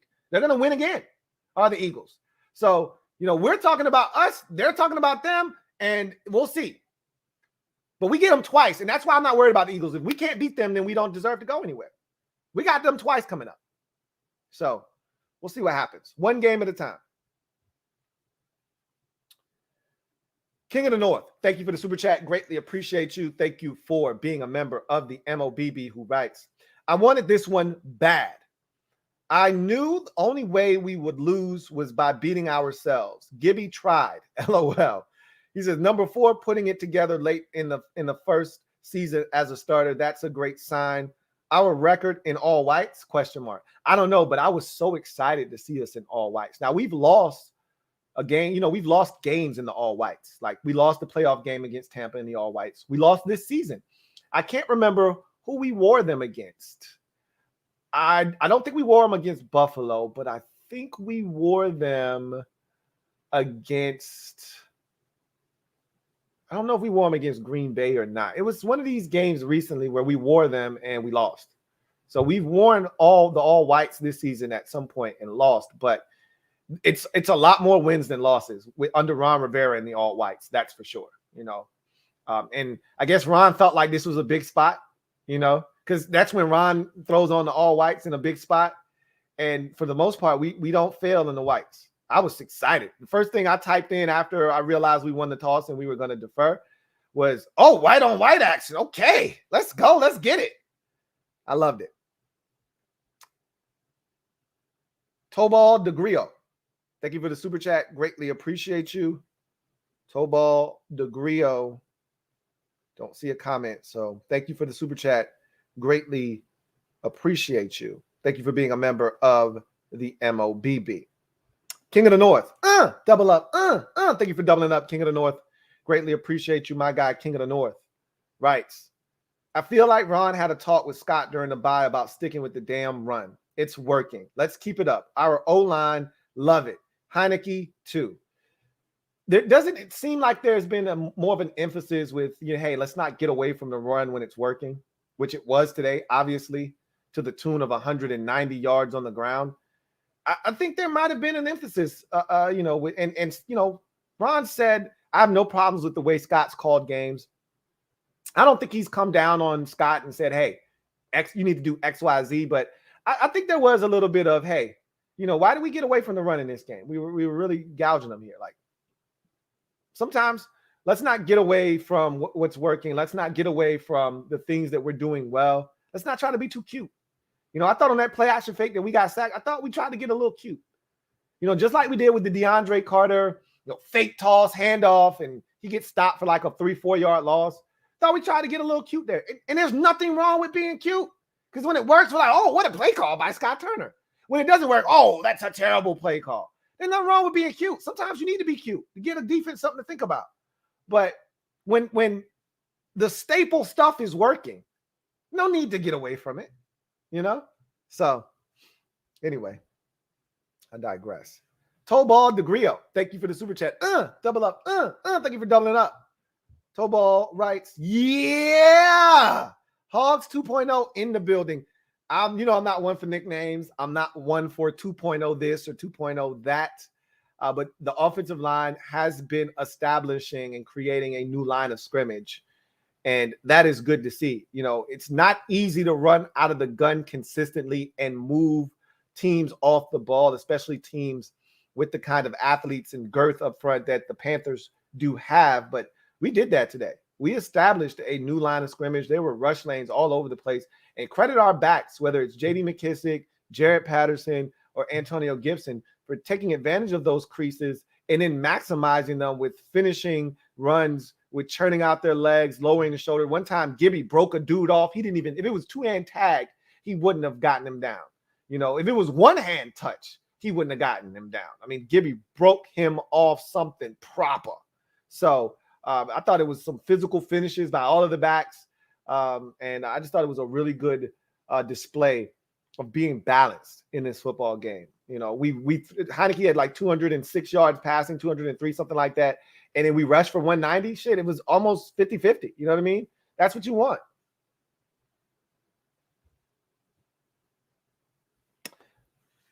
King of the North, thank you for the super chat. Greatly appreciate you, my guy, King of the North. Writes, just seen on Twitter the player surprised Ron with the game ball. Any premonitions about next week, Lou? No, but that one was an easy one for me to conjure up in my mind. I could see it. You know, next week I don't have anything for you now. Maybe I'll have something for you next week, but I don't have any premonitions right now. But who didn't see that one coming? You know, go back to Carolina, win the game for Ron, offer up a game ball. I mean, who didn't see that one coming, right? I told you I saw it though in my mind. Anyway. Thank you for the super chat. Anyway, Gary B, thank you for the super chat. Greatly appreciate you. My guy Gary B writes, ran the ball 65% of the time. Strong ground game allows Heineke to play within himself. Threw only 22 times, but 72% completion percentage and 200 yards, 3 touchdowns. Keeps the D fresh. You know, Gary sounds like a huge analytics guy, and I don't have a problem with that at all whatsoever. It's just, to me, it's all about the feel of the game. And I think, you know, what we've seen, I should say, with Heineke the last 2 weeks is this kind of game, to your point, of keep the attempts down, keep the rushing attempts up, keep the game balanced. Don't allow Heineke to feel like it's all on his shoulders. This is what it was supposed to be, whether it was him or Fitzpatrick this season. This was supposed to be the model, right? 23 to 27 pass attempts, somewhere in that general vicinity, an equal amount of rushes to balance that out, and not making the quarterback feel like he has to win it. Too many times earlier in the season, Heineke was throwing it 41 times. Heineke was throwing it 47 times. And we needed that because the defense was so bad. Now that the defense is playing better, now the run game is coming along for the ride, he doesn't have to do as much. There's still time. And this is what it takes in this league. You hear people talk about game manager. You're still going to have to make some throws as a quarterback in this league. At some point, we can babysit. We can run it. At some point, it's 3rd and 6. You got to make a throw. Heineke did that, threading the needle to Cam Sims for a touchdown. At some point, it's 4th down. You're going to have to make a throw. He did that to DeAndre Carter for the 1st down. At some point, you're going to have to make a throw. That throw to Terry was not an easy throw before the half for the touchdown. It was gorgeous. Some point, you're going to have to make a throw. The play to John Bates might be the play of the game. I can't stress it enough. At some point, you're going to have to make a play. And boy, did he ever. So for all of you out there that want to call him a game manager, this and that, sure, they're lowering his amount of passing attempts, which we all think is a great idea. And the run game is being used more prevalently. Yes, we agree with that. But at some point, he's going to have to make plays. In the last 2 weeks in particular, and he's shown us before in this season, against the Giants, against the Falcons, he's shown us before that he can. But he's showing us that he can not only manage the game, but when plays are there to be made and he's got to make them and his number is called, he can make a play.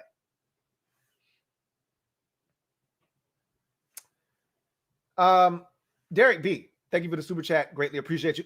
Double up. Thank you for doubling up. Derek B writes, Taylor Heineke wasted Diami as a deep ball wide receiver. Can't throw the 9 route.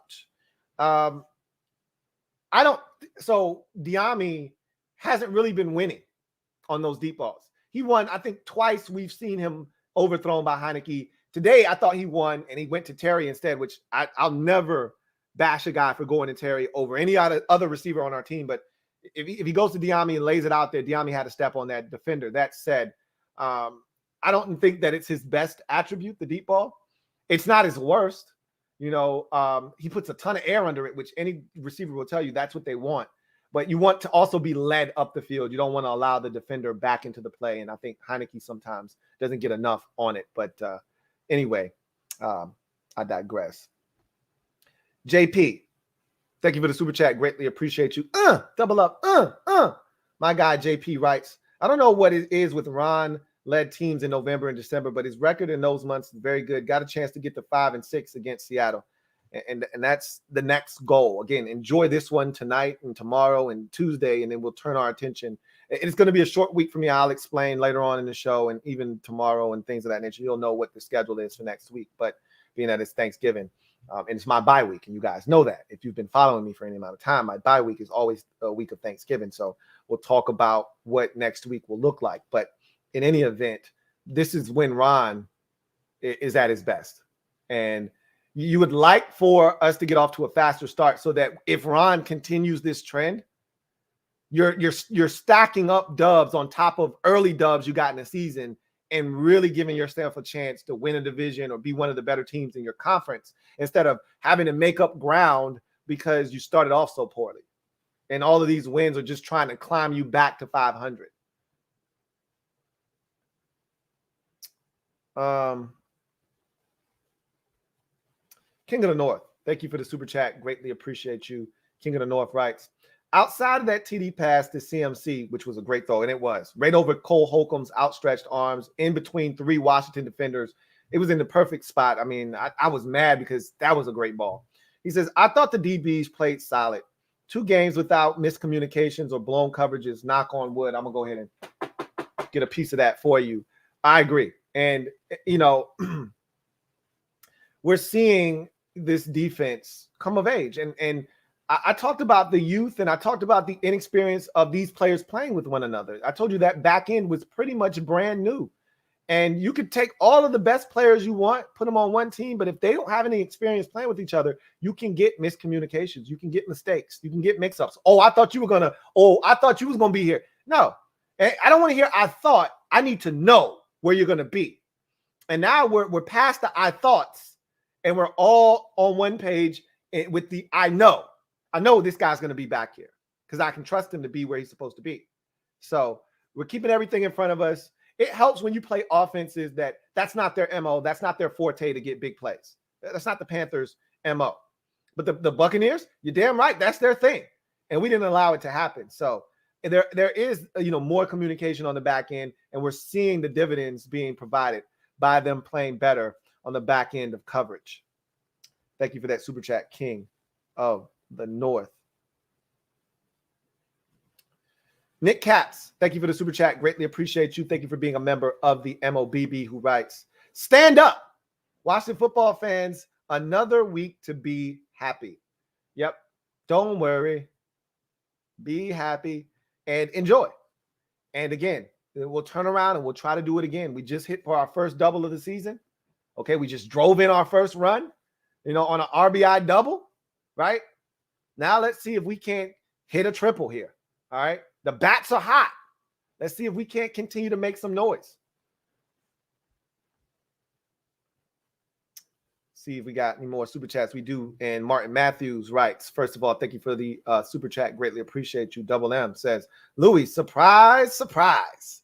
Terry's last TD caught a PI call from the refs. What do you think about that? LOL.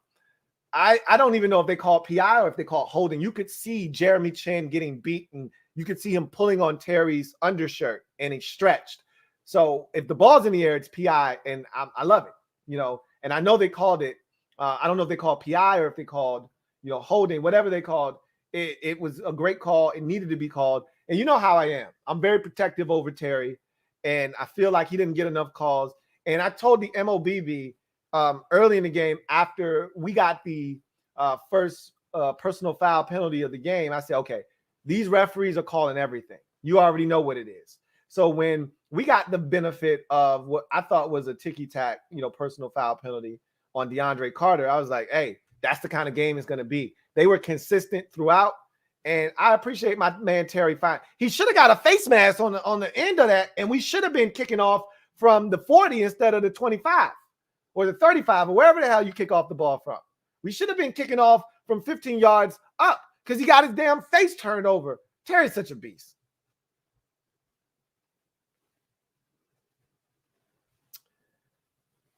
Leno Ryan Benavite, thank you for the super chat. Greatly appreciate you. Who writes, what up, Lou? What up, Leno Ryan Benavite? He says, needed that dub today. Handled the intensity early on and brought it home. Don't look now, but the Washington football team is starting to believe and play together. Yes and yes. And that was going to be one of the biggest themes of the day was, could we simmer the crowd down now? Could we go in there, and you knew it was going to be loud and raucous to start with Cam Newton coming back home. Could we settle that crowd down? And the answer was yes. And that was huge. And once you handle the intensity of that crowd and the environment, now the question was, could you keep them down? Yeah, they were going to come out in full throat. And yeah, even if you quiet them, if you give them life, they'll get back into it again. And I thought by us not, and we tried, DeAndre Carter fumbling when they were up 14-7. We tried to really hurt ourselves with that fumble, but Trap bailed us out.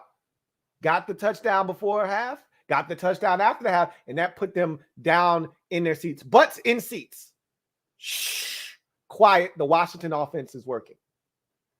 I loved it.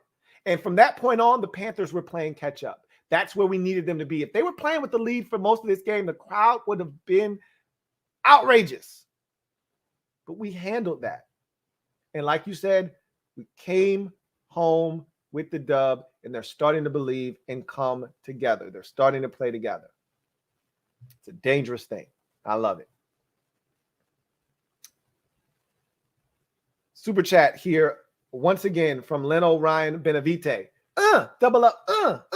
Greatly appreciate you. Who writes, been a fan for almost 4 decades and will be hailing on the way out here in the middle of the Pacific. So nice to still have meaningful football. You said it, brother. You said it, man. I was so distraught after the loss to the Broncos going into the bye week because you know how I am, man. Like, I just want to be playing meaningful ball down the stretch. It's so much fun. So much fun. For those out there that, we shouldn't win. We're just going to get killed in the playoffs. I can't have conversations like with people like that about this kind of stuff. I'm too competitive, and obviously they're not. And that's okay. Everyone's not, it doesn't have the same mental makeup. That's fine. But I just enjoy games that matter so much. This is what being a fan is all about. Cheering for your team in the most critical and crucial situations. It's fun to see the fellas come back on the field in September, and those are great games, and that's fun. But it's nothing like meaningful football when we're starting to talk playoffs. Playoffs? Yes, the playoffs. And you're still playing games that matter. Not to other teams, but to you. Man, that is some good stuff. And I didn't think we were going to get it this year. And I really was trying to come to grips with that. But the fella said, nah, we got other plans. And I'm here for all of it. I'm here for all of it, as are you. Yeah, I love it. Thank you for the super chat. Greatly appreciate you. F. Altus, thank you for the super chat. Greatly appreciate you. Who writes, Lou may have been too quick to jump on Ron a couple of weeks ago, but I need to start better than 2 in a million for next season. LOL. I get it. It was easy to jump on Ron when things weren't going well. And I kept telling y'all, it's not necessarily going exactly according to plan, but the plan was to play young players, to have depth collected in the first 2 years, and then figure out the quarterback as you're building the roster. He's made no bones about this. He wants to follow the Buffalo Bills model, which is build up the team, have a veteran quarterback, give you a chance to play winning football, which Tyrod Taylor did in Buffalo, got him to the playoffs for the first time since 1999. And then you drop the quarterback in the middle and you keep the party going. I call it the Seattle Seahawks method. He calls it Buffalo Bills. It's the same premise and concept. And yes, with a young team, there are going to be some some growing pains and some hardships. But you got to stay the course. And I told you guys, I wasn't getting out of the vehicle. Yeah, it's a bumpy ride, and a lot of you wanted out. And I told y'all, take your seatbelt off. You got to jump out. We're not stopping the whip. You got to jump out. And if you want back on, you got to catch up. We're not slowing down. So you're going to have to find a way to get back up with us, to get back in. And you're going to have to find a way to open the door as we're moving and jump into the car. Good luck. Timmy Pop-Tart, or he says Pop-Tart Timmy, excuse me. Thank you for the super chat. Greatly appreciate you. Pop-Tart Timmy writes, finally got 2 in a row. Now let's make it 3. That's what we're aiming for. 1 at a time. Okay?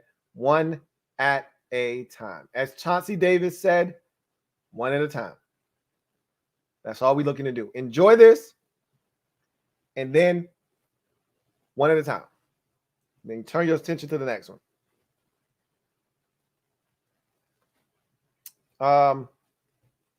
Metaphor, thank you for the super chat. Greatly appreciate you.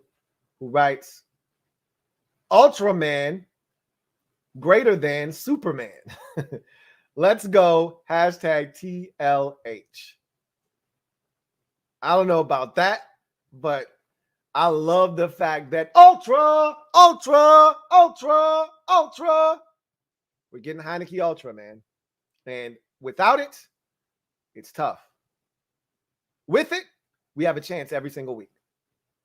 It's not rocket science, guys. Yeah, the defense playing better is huge. The run game coming alive, it's huge. But in our 4 wins this season, Taylor Heineke has been exceptional. In our 6 losses, not so much.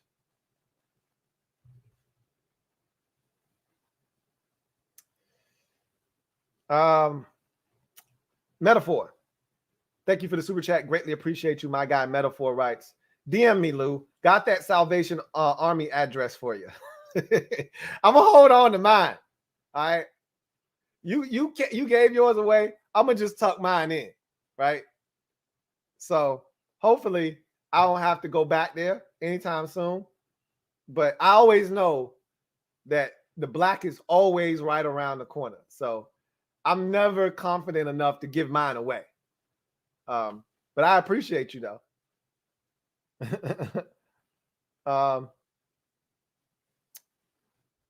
Twin D, thank you for the super chat. Greatly appreciate you.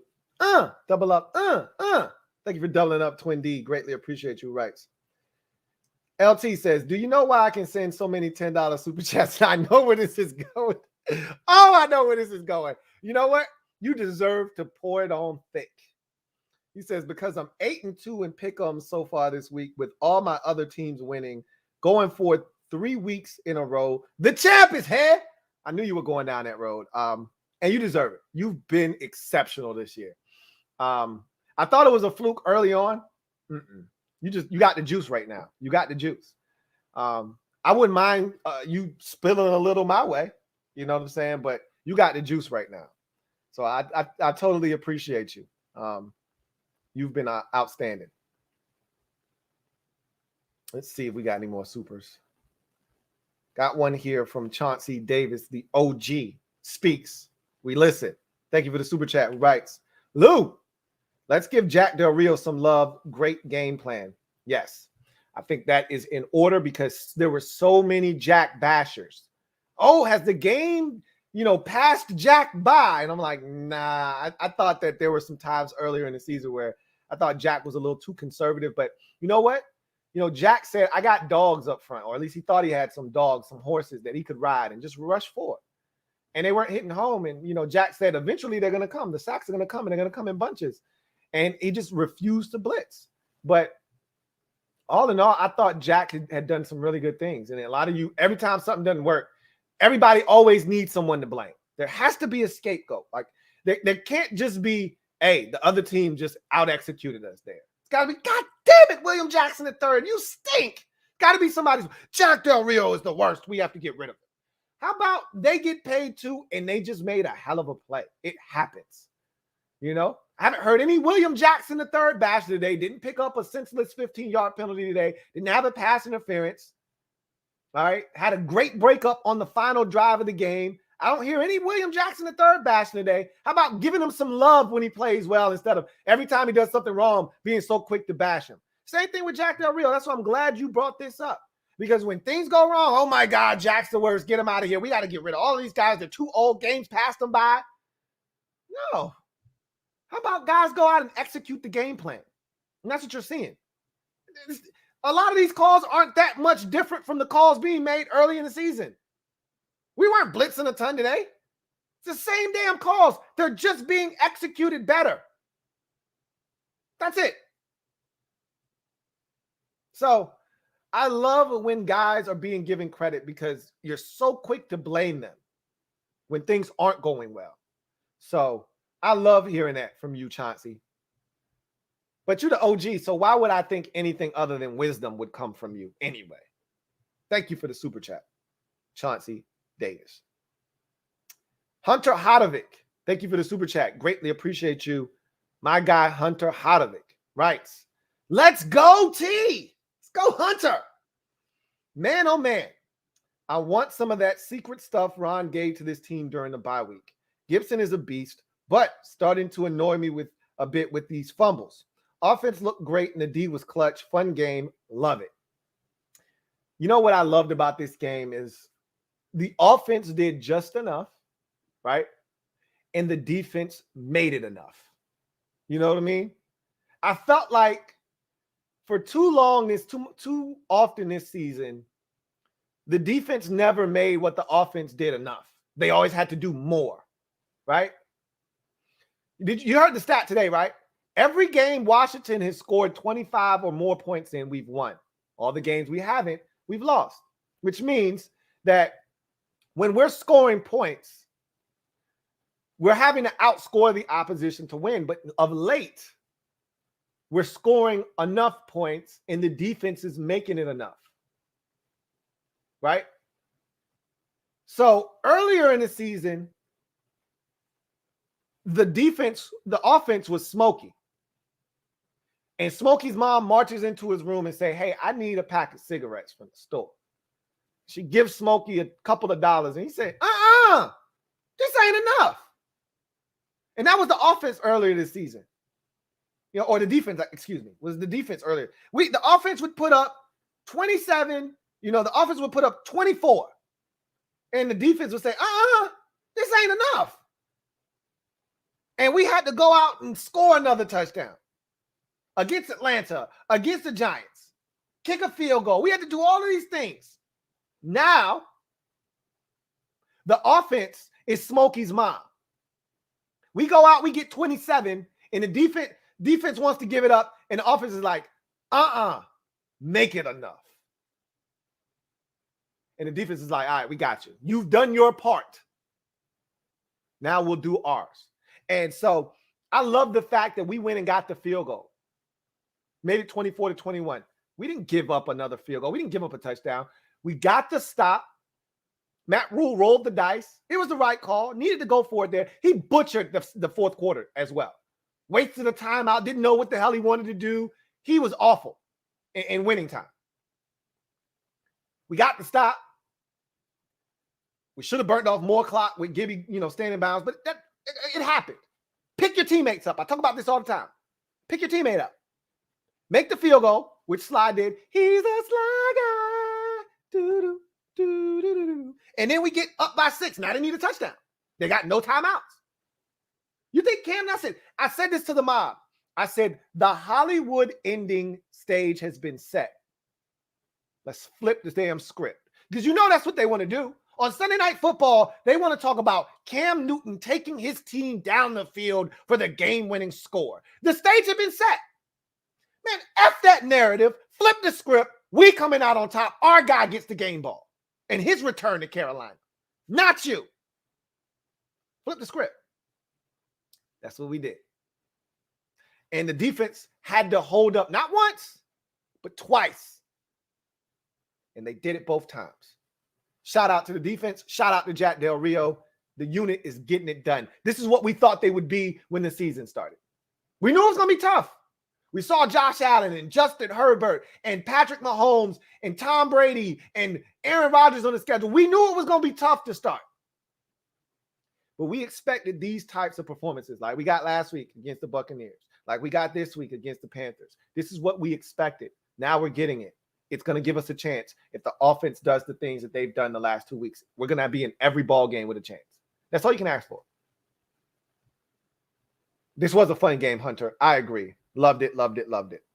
Gibby's got to hold on to the ball. I agree. He's got to be better. He knows that. He knows that. Dewan Porch, thank you for the super chat. Greatly appreciate you. My guy, Dewan Porch, thank you for doubling up. Double up. Who writes, I don't think WJ3 got a penalty today. He didn't. Honestly, I don't think anybody in the secondary got a penalty today. I'm trying to play the game back in my head. No Danny Johnson penalty. No William Jackson III penalty. No Kendall Fuller penalty. No Cam Curl penalty. No Landon Collins penalty. And no Bobby McCain penalty. I don't think we had a single penalty. Really, it was a clean game defensively. If you want to be honest, I think that the we only had like 2 or 3 penalties. We had the face mask penalty on Cam Curl. Now, we had a lot of personal foul 15-yarders, though. That was the shit that pissed me off. We had the Cam Curl 15-yarder. We had the Deron Payne unnecessary roughness penalty. We had another 15-yarder on a horse collar on Christian McCaffrey early in the game. And then we had the Khaleke Hudson offsides penalty on the punt. And so I think we only had 4 penalties, but it was for 65 yards, which is a lot of yardage for just 4 penalties. But I don't think we had any penalties in the secondary on passes. You know, you might have had a couple on like a face mask or a horse collar tackle or something like that, but nothing on defending a pass in this football game. Pop-Tart Timmy, thank you for the super chat. Double up. Thank you for doubling up, Pop-Tart Timmy, who writes, I'm just here for the double up. I'm just here for eating the edges of the Pop-Tart. So we here for pretty much the same thing. I love it. Want more of it. Pop-Tart Timmy. Got another super chat here from Fat American. My guy, Fat American, thank you for being a member of the MOBB, who writes, Scott developing good chemistry with Taylor Heineke. DNs do the small things that matter. O-line depth, answering the call. My God, they were so well coached. Yes, they were. Yes, they were. And John Masco, our offensive line coach, deserves a ton of credit. Him and Travell Wharton, his assistant. They've been phenomenal with these guys. Matsko is known as a teacher, and you're seeing that. You're seeing that. Whether it was last year with the injuries that we sustained and the depth that we showed last year and never missing a beat, or this year. You know, I think it's even, more significant this year because, it's at the pivot position, which is one of the most important positions on the offensive line. Because that's the guy that's making all the calls a lot of times. Getting you in and out of the right protections or in and out of the right, those plays and situations. Offensive lineman, your center is usually calling the protection. So it's huge, man, what we've gotten from Cornelius Lucas stepping in and, Wes Schweitzer, whether it's guard or now center stepping in, Keith Ishmael. I don't want to leave anybody out. We've had so many guys step in this season and be clutch for us. Hopefully Sam Cosmi is okay, though. That's going to be something to keep an eye on. Carlton Bagano Jackson, thank you for the super chat. Greatly appreciate you. Thank you for being a member of the MOBB. My guy CPJ writes, man, all my teams won in great fashion this weekend. Michigan, Trailblazers, and now Washington football team. I'm talking shit tomorrow. Hail, mob. Well, Michigan's biggest game of the season always comes Thanksgiving weekend. And until you beat them, all of the stuff you've done this season is irrelevant, right? You need to win. And this is the season. If you're going to beat Ohio State, this is the year to do it. I know C.J. Stroud is coming off a record-setting game for Ohio State, and he was fantastic in the murdering of Michigan State. But you got to find a way to beat them. And I'll be watching. I haven't watched a ton of college football since like week 4 or 5. I'll be watching that game. Nothing like, Thanksgiving, family, and football. I talk about the 4 F's, 5 F's. Faith, food, family, friends, football. You put it in whatever order you want, but it doesn't get any better than 5 F's. Fat American, thank you for the super chat, and thank you for doubling up. Double up. My guy, Fat American writes, oh, by the way, what the F did I say? Huh? He says, I'm going to go Super Saiyan boy, 11-6. Yeah, you were talking crazy. He says, love shutting up that crowd and looking at Cam's face after the L. I didn't get to see him. I was in full excitement mode, celebrating, and then having to set up the stream. So I didn't get a chance. I just know he ran off the field. I think he might have embraced Ron, and then he ran off the field. But he wasn't happy. He wants to win. We know that he wasn't going to. And that's what I was saying. All that celebrating he's doing, all of that energy he's expending, I want to see him in the post-game presser because I know he's going to be pissed off, And that's what I said. All of that shit he's doing is going to be in vain.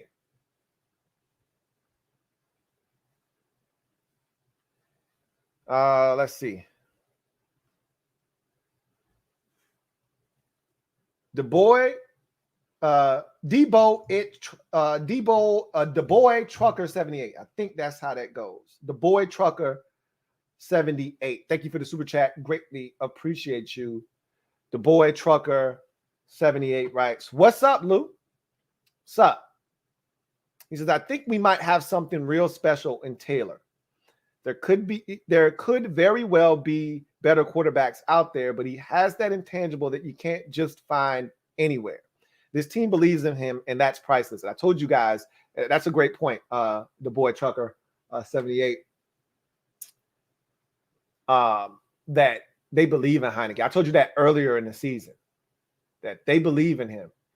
And that play, I don't know if you guys got to see it.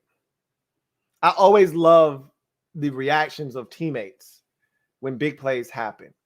And on that 4th down and 4 conversion to John Bates, where he had to elude the play that reminded me of Robert Griffin III in 2012 against the Giants.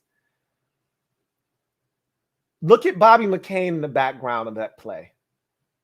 Look how animated and excited he was for that play. Look at the guys on the sidelines. They believe in Taylor Heineke.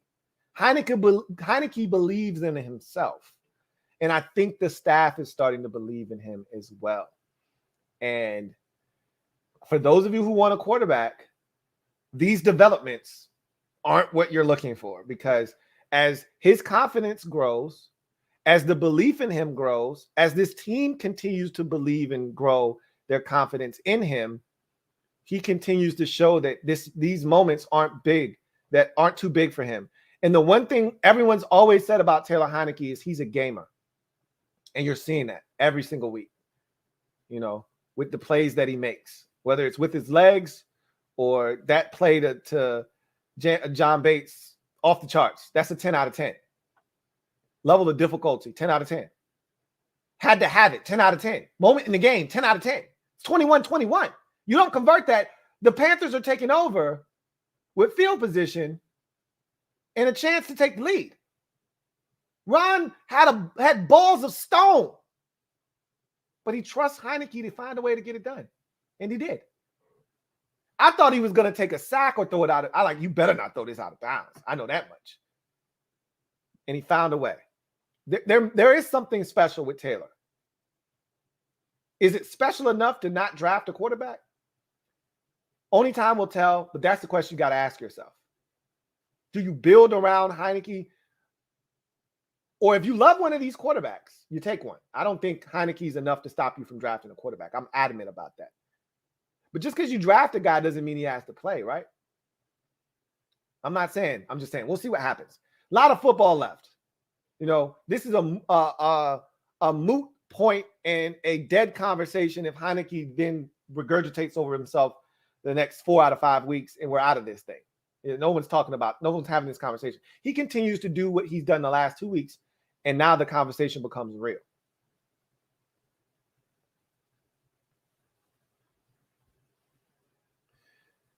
K80 Tick, thank you for the super chat. Double up, who writes, LOL, Mahomes fumbles, very next play, Dak throws pick into end zone. Hopefully the Chiefs are winning right now. I have no idea what the score is or what's going on in that game, but I have all the faith in the world that Kansas City will get it done.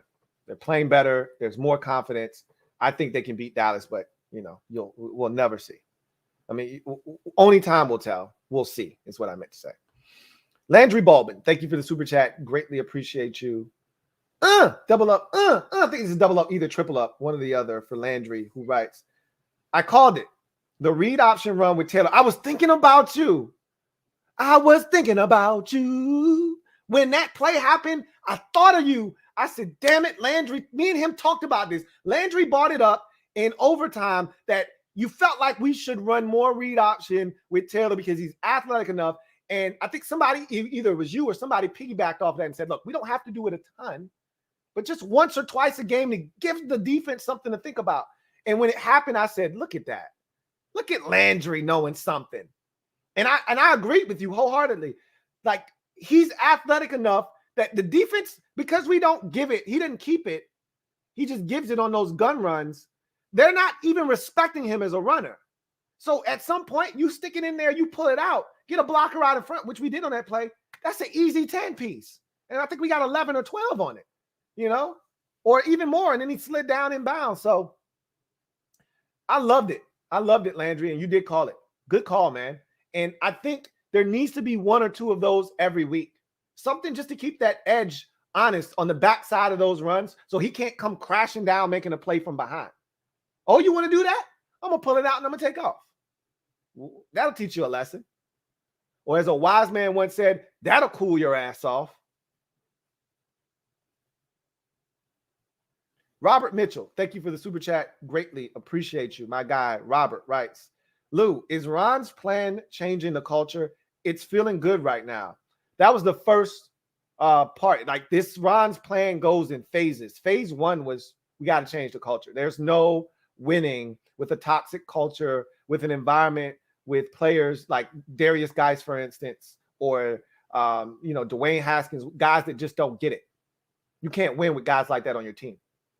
So you got to rid yourself of those players. You got to get the guys that you believe in. You got to turn over this roster. You got to build depth. You got to get young players on the team. Can't have a bunch of old guys running around. And so changing the culture was a big thing for Ron. He talked about that. And he's still in the process of doing that. It's obviously not going to happen overnight. But winning, I told you, will expedite that process. Winning cures a lot. And you're seeing that. J-Mart, thank you for the super chat. Greatly appreciate you. My guy, J-Mart, writes, Notre Dame, Washington football team, Caps and Wiz gets dubs. All get dubs. Celebrate! I rock with 2 out of those 4 teams, so I'm with you. I love it, want more of it. But, like I've said before, I'd trade just about any other team winning for Washington winning. I love it more than any other sport. Only thing I wouldn't trade it in for is a championship, like the Braves. Like they won a World Series. I'm not trading that in. And you get to the pinnacle of the sport and you win, I ain't trading that in. But anything short of that, I'll trade it for a Washington football team winning. Let me have it. So I love it. Enigma RJ, thank you for the super chat. Greatly appreciate you. Enigma RJ writes, we shut down the number 1 and 2 defenses. We shut down the number 1 and 2 defense.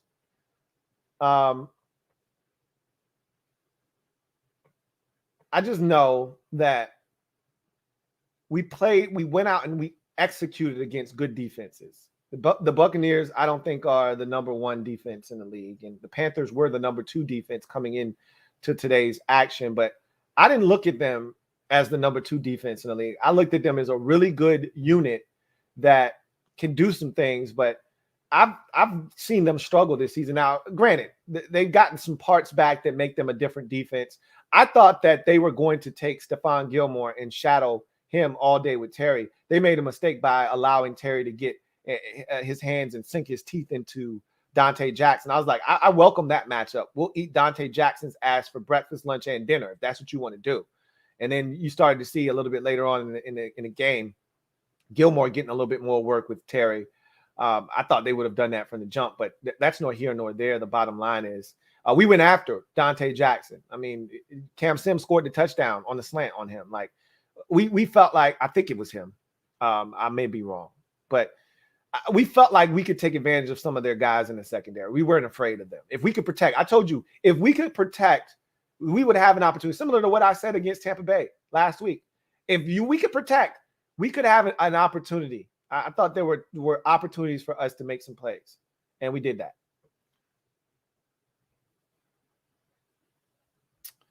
Jenny Perez, thank you for the super chat. Greatly appreciate you. My girl Jenny writes, Heineke hasn't seen the memo that he is only a good backup quarterback. LOL.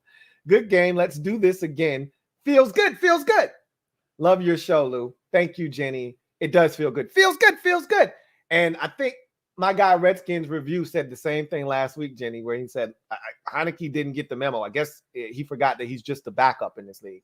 I think Redskins Review's exact words were not bad for a backup quarterback. And every week he continues to try to buck that trend. I think he's a backup quarterback in this league. I want him to prove me wrong. I want to be wrong. I want to be wrong. I still think he's a backup. And I've said this, a high-level, high-quality NFL backup. But I want to be wrong. I want him to be the starter of this team. I really do. But it's going to take more than a couple of really good games. Being a starter in this league is all about consistency. That's 2 in a row. Can he make it 3? We'll see.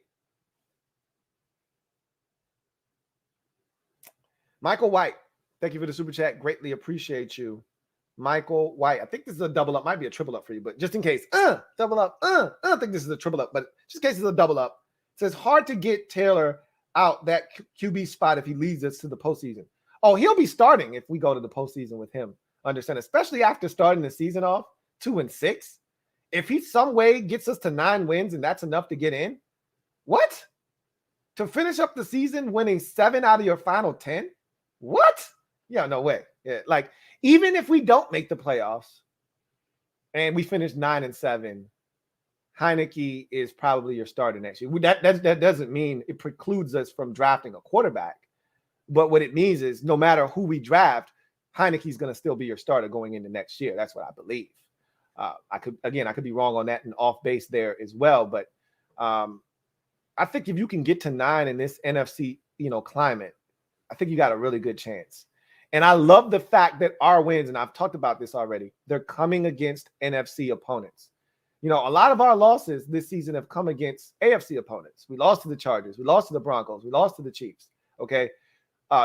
You'd like to win those games too, but 3 of our 6 losses are AFC losses. Those don't hurt as much. The NFC wins are huge because when you get to tiebreakers, if you don't play head-to-head with that team, if you don't have, common opponents, then we get to conference record. And right now, our conference record is one of the best in the NFC. Go take a look, okay? Our conference record in the NFC is one of the better ones in the league right now. So I kind of like and we lost to Buffalo as well. We're 4-2 in the conference right now, mind you. So keep in mind that when you look around at a lot of these teams that are losing to these NFC teams, now we haven't played the division, and that's going to really ultimately tell the story of our season, whether we're going to be good or not. But we're sitting pretty right now in terms of conference play, beating the Giants, beating Atlanta, beating Tampa Bay, and now beating Carolina. And somebody last week said, hey, I'll take my chances against the NFC South. Well, now we're 3-1 against the NFC South this year. Falcons, Panthers, and Bucks. Now we got to do some damage outside of just the South and the East. And we're going to get a crack at that. We struggle against the NFC West. They put up some kind of graphic on the Chiron that said that we are 1-8 or something like that against the NFC West in the last 3 seasons or whatever. And we struggle against that conference.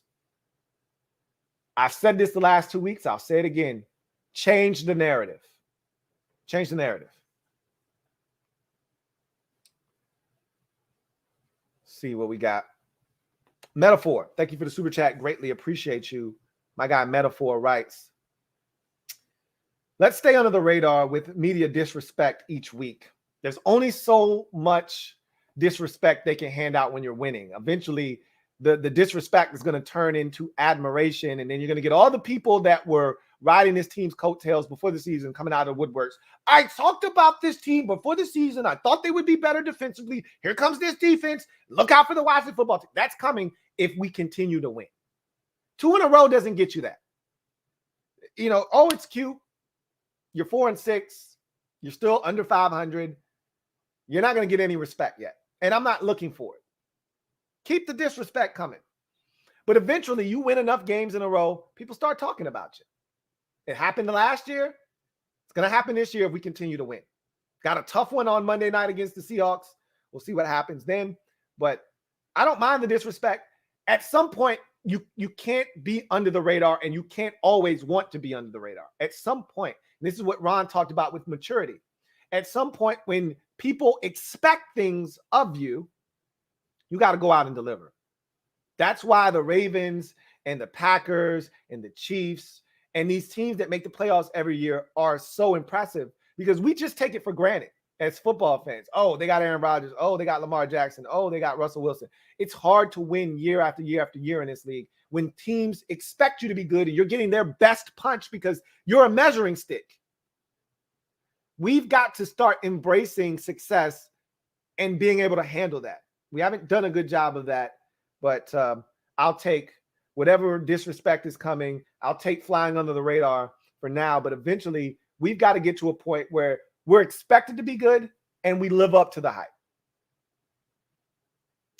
Luck, thank you for the super chat. Greatly appreciate you. My guy, Luck, writes, haven't washed my 17 jersey in 2 weeks, and I'm not planning on it. Let's go, he says. If you are going to Monday night game, please hype this up with me.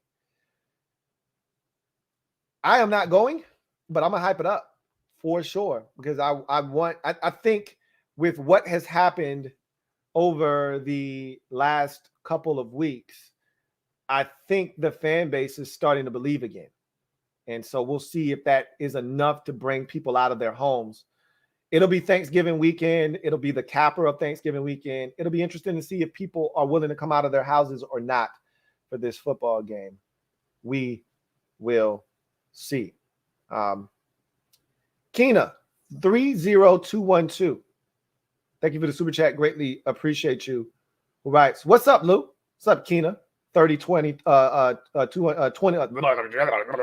Keena, 30212. Who writes, at this point, Curtis Samuel needed this season. We're getting it done without him. Shut him down for 2021, question mark.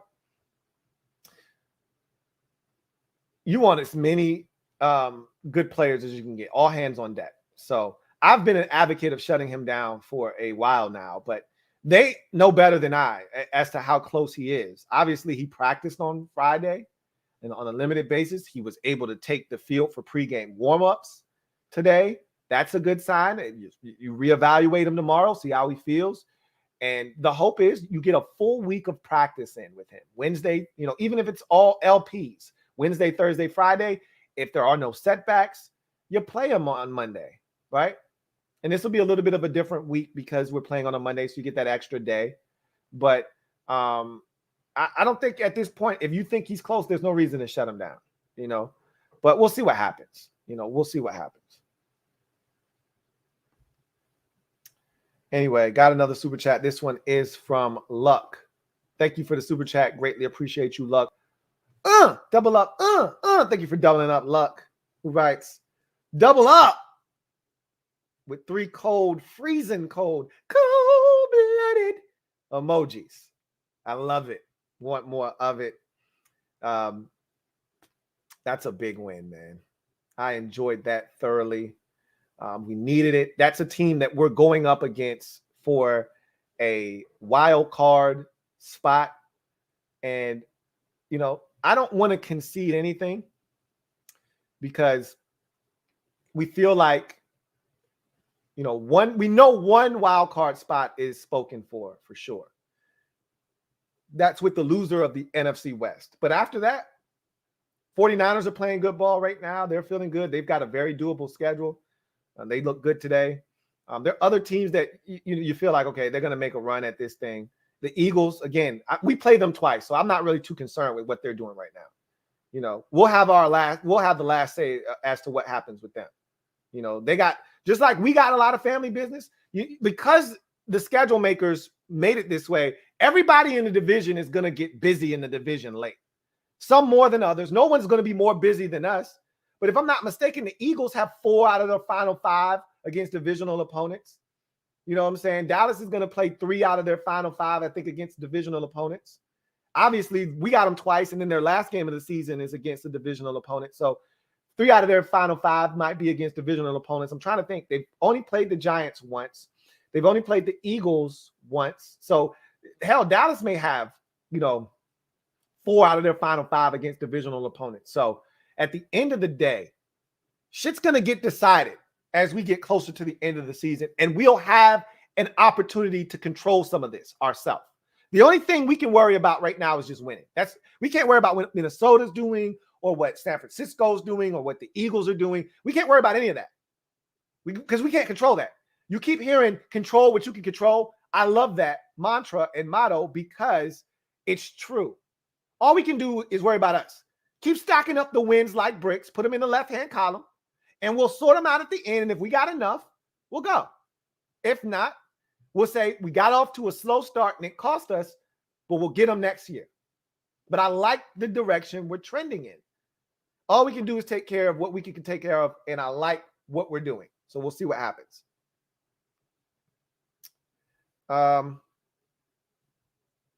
Luck, thank you for the super chat. Greatly appreciate you. My guy Luck writes, I'm using Mike Lowry's credit card. Can we double up again? Hey, go ahead. You stupid, Luck. Thank you for the super chat. Thank you for the support. Door Gunner, thank you for the super chat. Greatly appreciate you. My guy Door Gunner writes, what up, Lou? Glad I woke up to no black. Sir humps a lot. The camel wants to know where his merch at. Hey, look, you had me dying this week on socials with your posts. If y'all aren't following me on Twitter, shame on you. At Louie Tee Network, give me a follow. But my guy, Door Gunner, he posed with the camel right next to him. It was hilarious. And then he said, this is how he woke up, after finding out that I wasn't dressed in all black like the Omen. It's a picture of the camel. It was hilarious. And then I said, man, get that man some merch. He's like, no need. He's about to be Thanksgiving dinner. I'm like, oops. I like camel. Don't eat him. Don't eat Sir Humps a lot. I like him.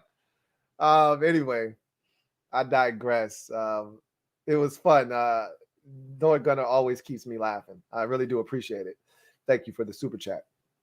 Chauncey Davis, my guy CD, my guy OG, writes, Lou, Chauncey, reality check, Ron's second year of culture change and Scott Turner's year and a half of situational play calling. What a future for Washington football team. I've said this before. I'll say it again. Enjoy it while you can, because eventually Scott Turner is going to be a head coach in this league. I don't know how long it's going to take. He's a guy that will be in consideration when teams start looking to poach young offensive minds. He'll be in the discussion. And a lot of you think he stinks, this, that, and the third. He's better than you think. And I love his bluntness. I don't know if he can lead men. I don't know what his temperament is. I just know he holds guys accountable. With the way he talks and the way he carries himself, he's been around ball his entire life. His dad was a lifer. So I think he gets it. So we'll see. Anyway, I digress. Metaphor, thank you for the super chat. Greatly appreciate you. My guy, Metaphor, writes, I like that Sly fired up. He couldn't kick 55 yards. He was trying to get on the field. Like, what the hell is going on, man? I got this. I can do it. He wanted to do Carolina, he wanted to go back there and do them. But I thought it was the right decision by Ron, make them drive the length of the field. They did it, right? I mean, they went 90 yards and scored a touchdown, and we helped them with another stupid personal foul penalty, but make them drive the length of the field. I had no problems with that decision. You didn't want to give them any momentum because they hadn't scored a single point in the second half on our defense to that point of the game. So make them prove they could do it. And they did it. So credit to them for making it happen. But I knew why Ron, and again, to the point that I spoke to earlier, and I don't think Ron was considering this, or maybe he was. I don't ever want my kicker to see the ball not go through the uprights, not on an extra point, not on a Hail Mary field goal attempt before the half, where you're kicking a 61-yarder just because your guys got the leg. I don't ever want my kicker to see the ball not go through the uprights, because kickers are so mentally fragile.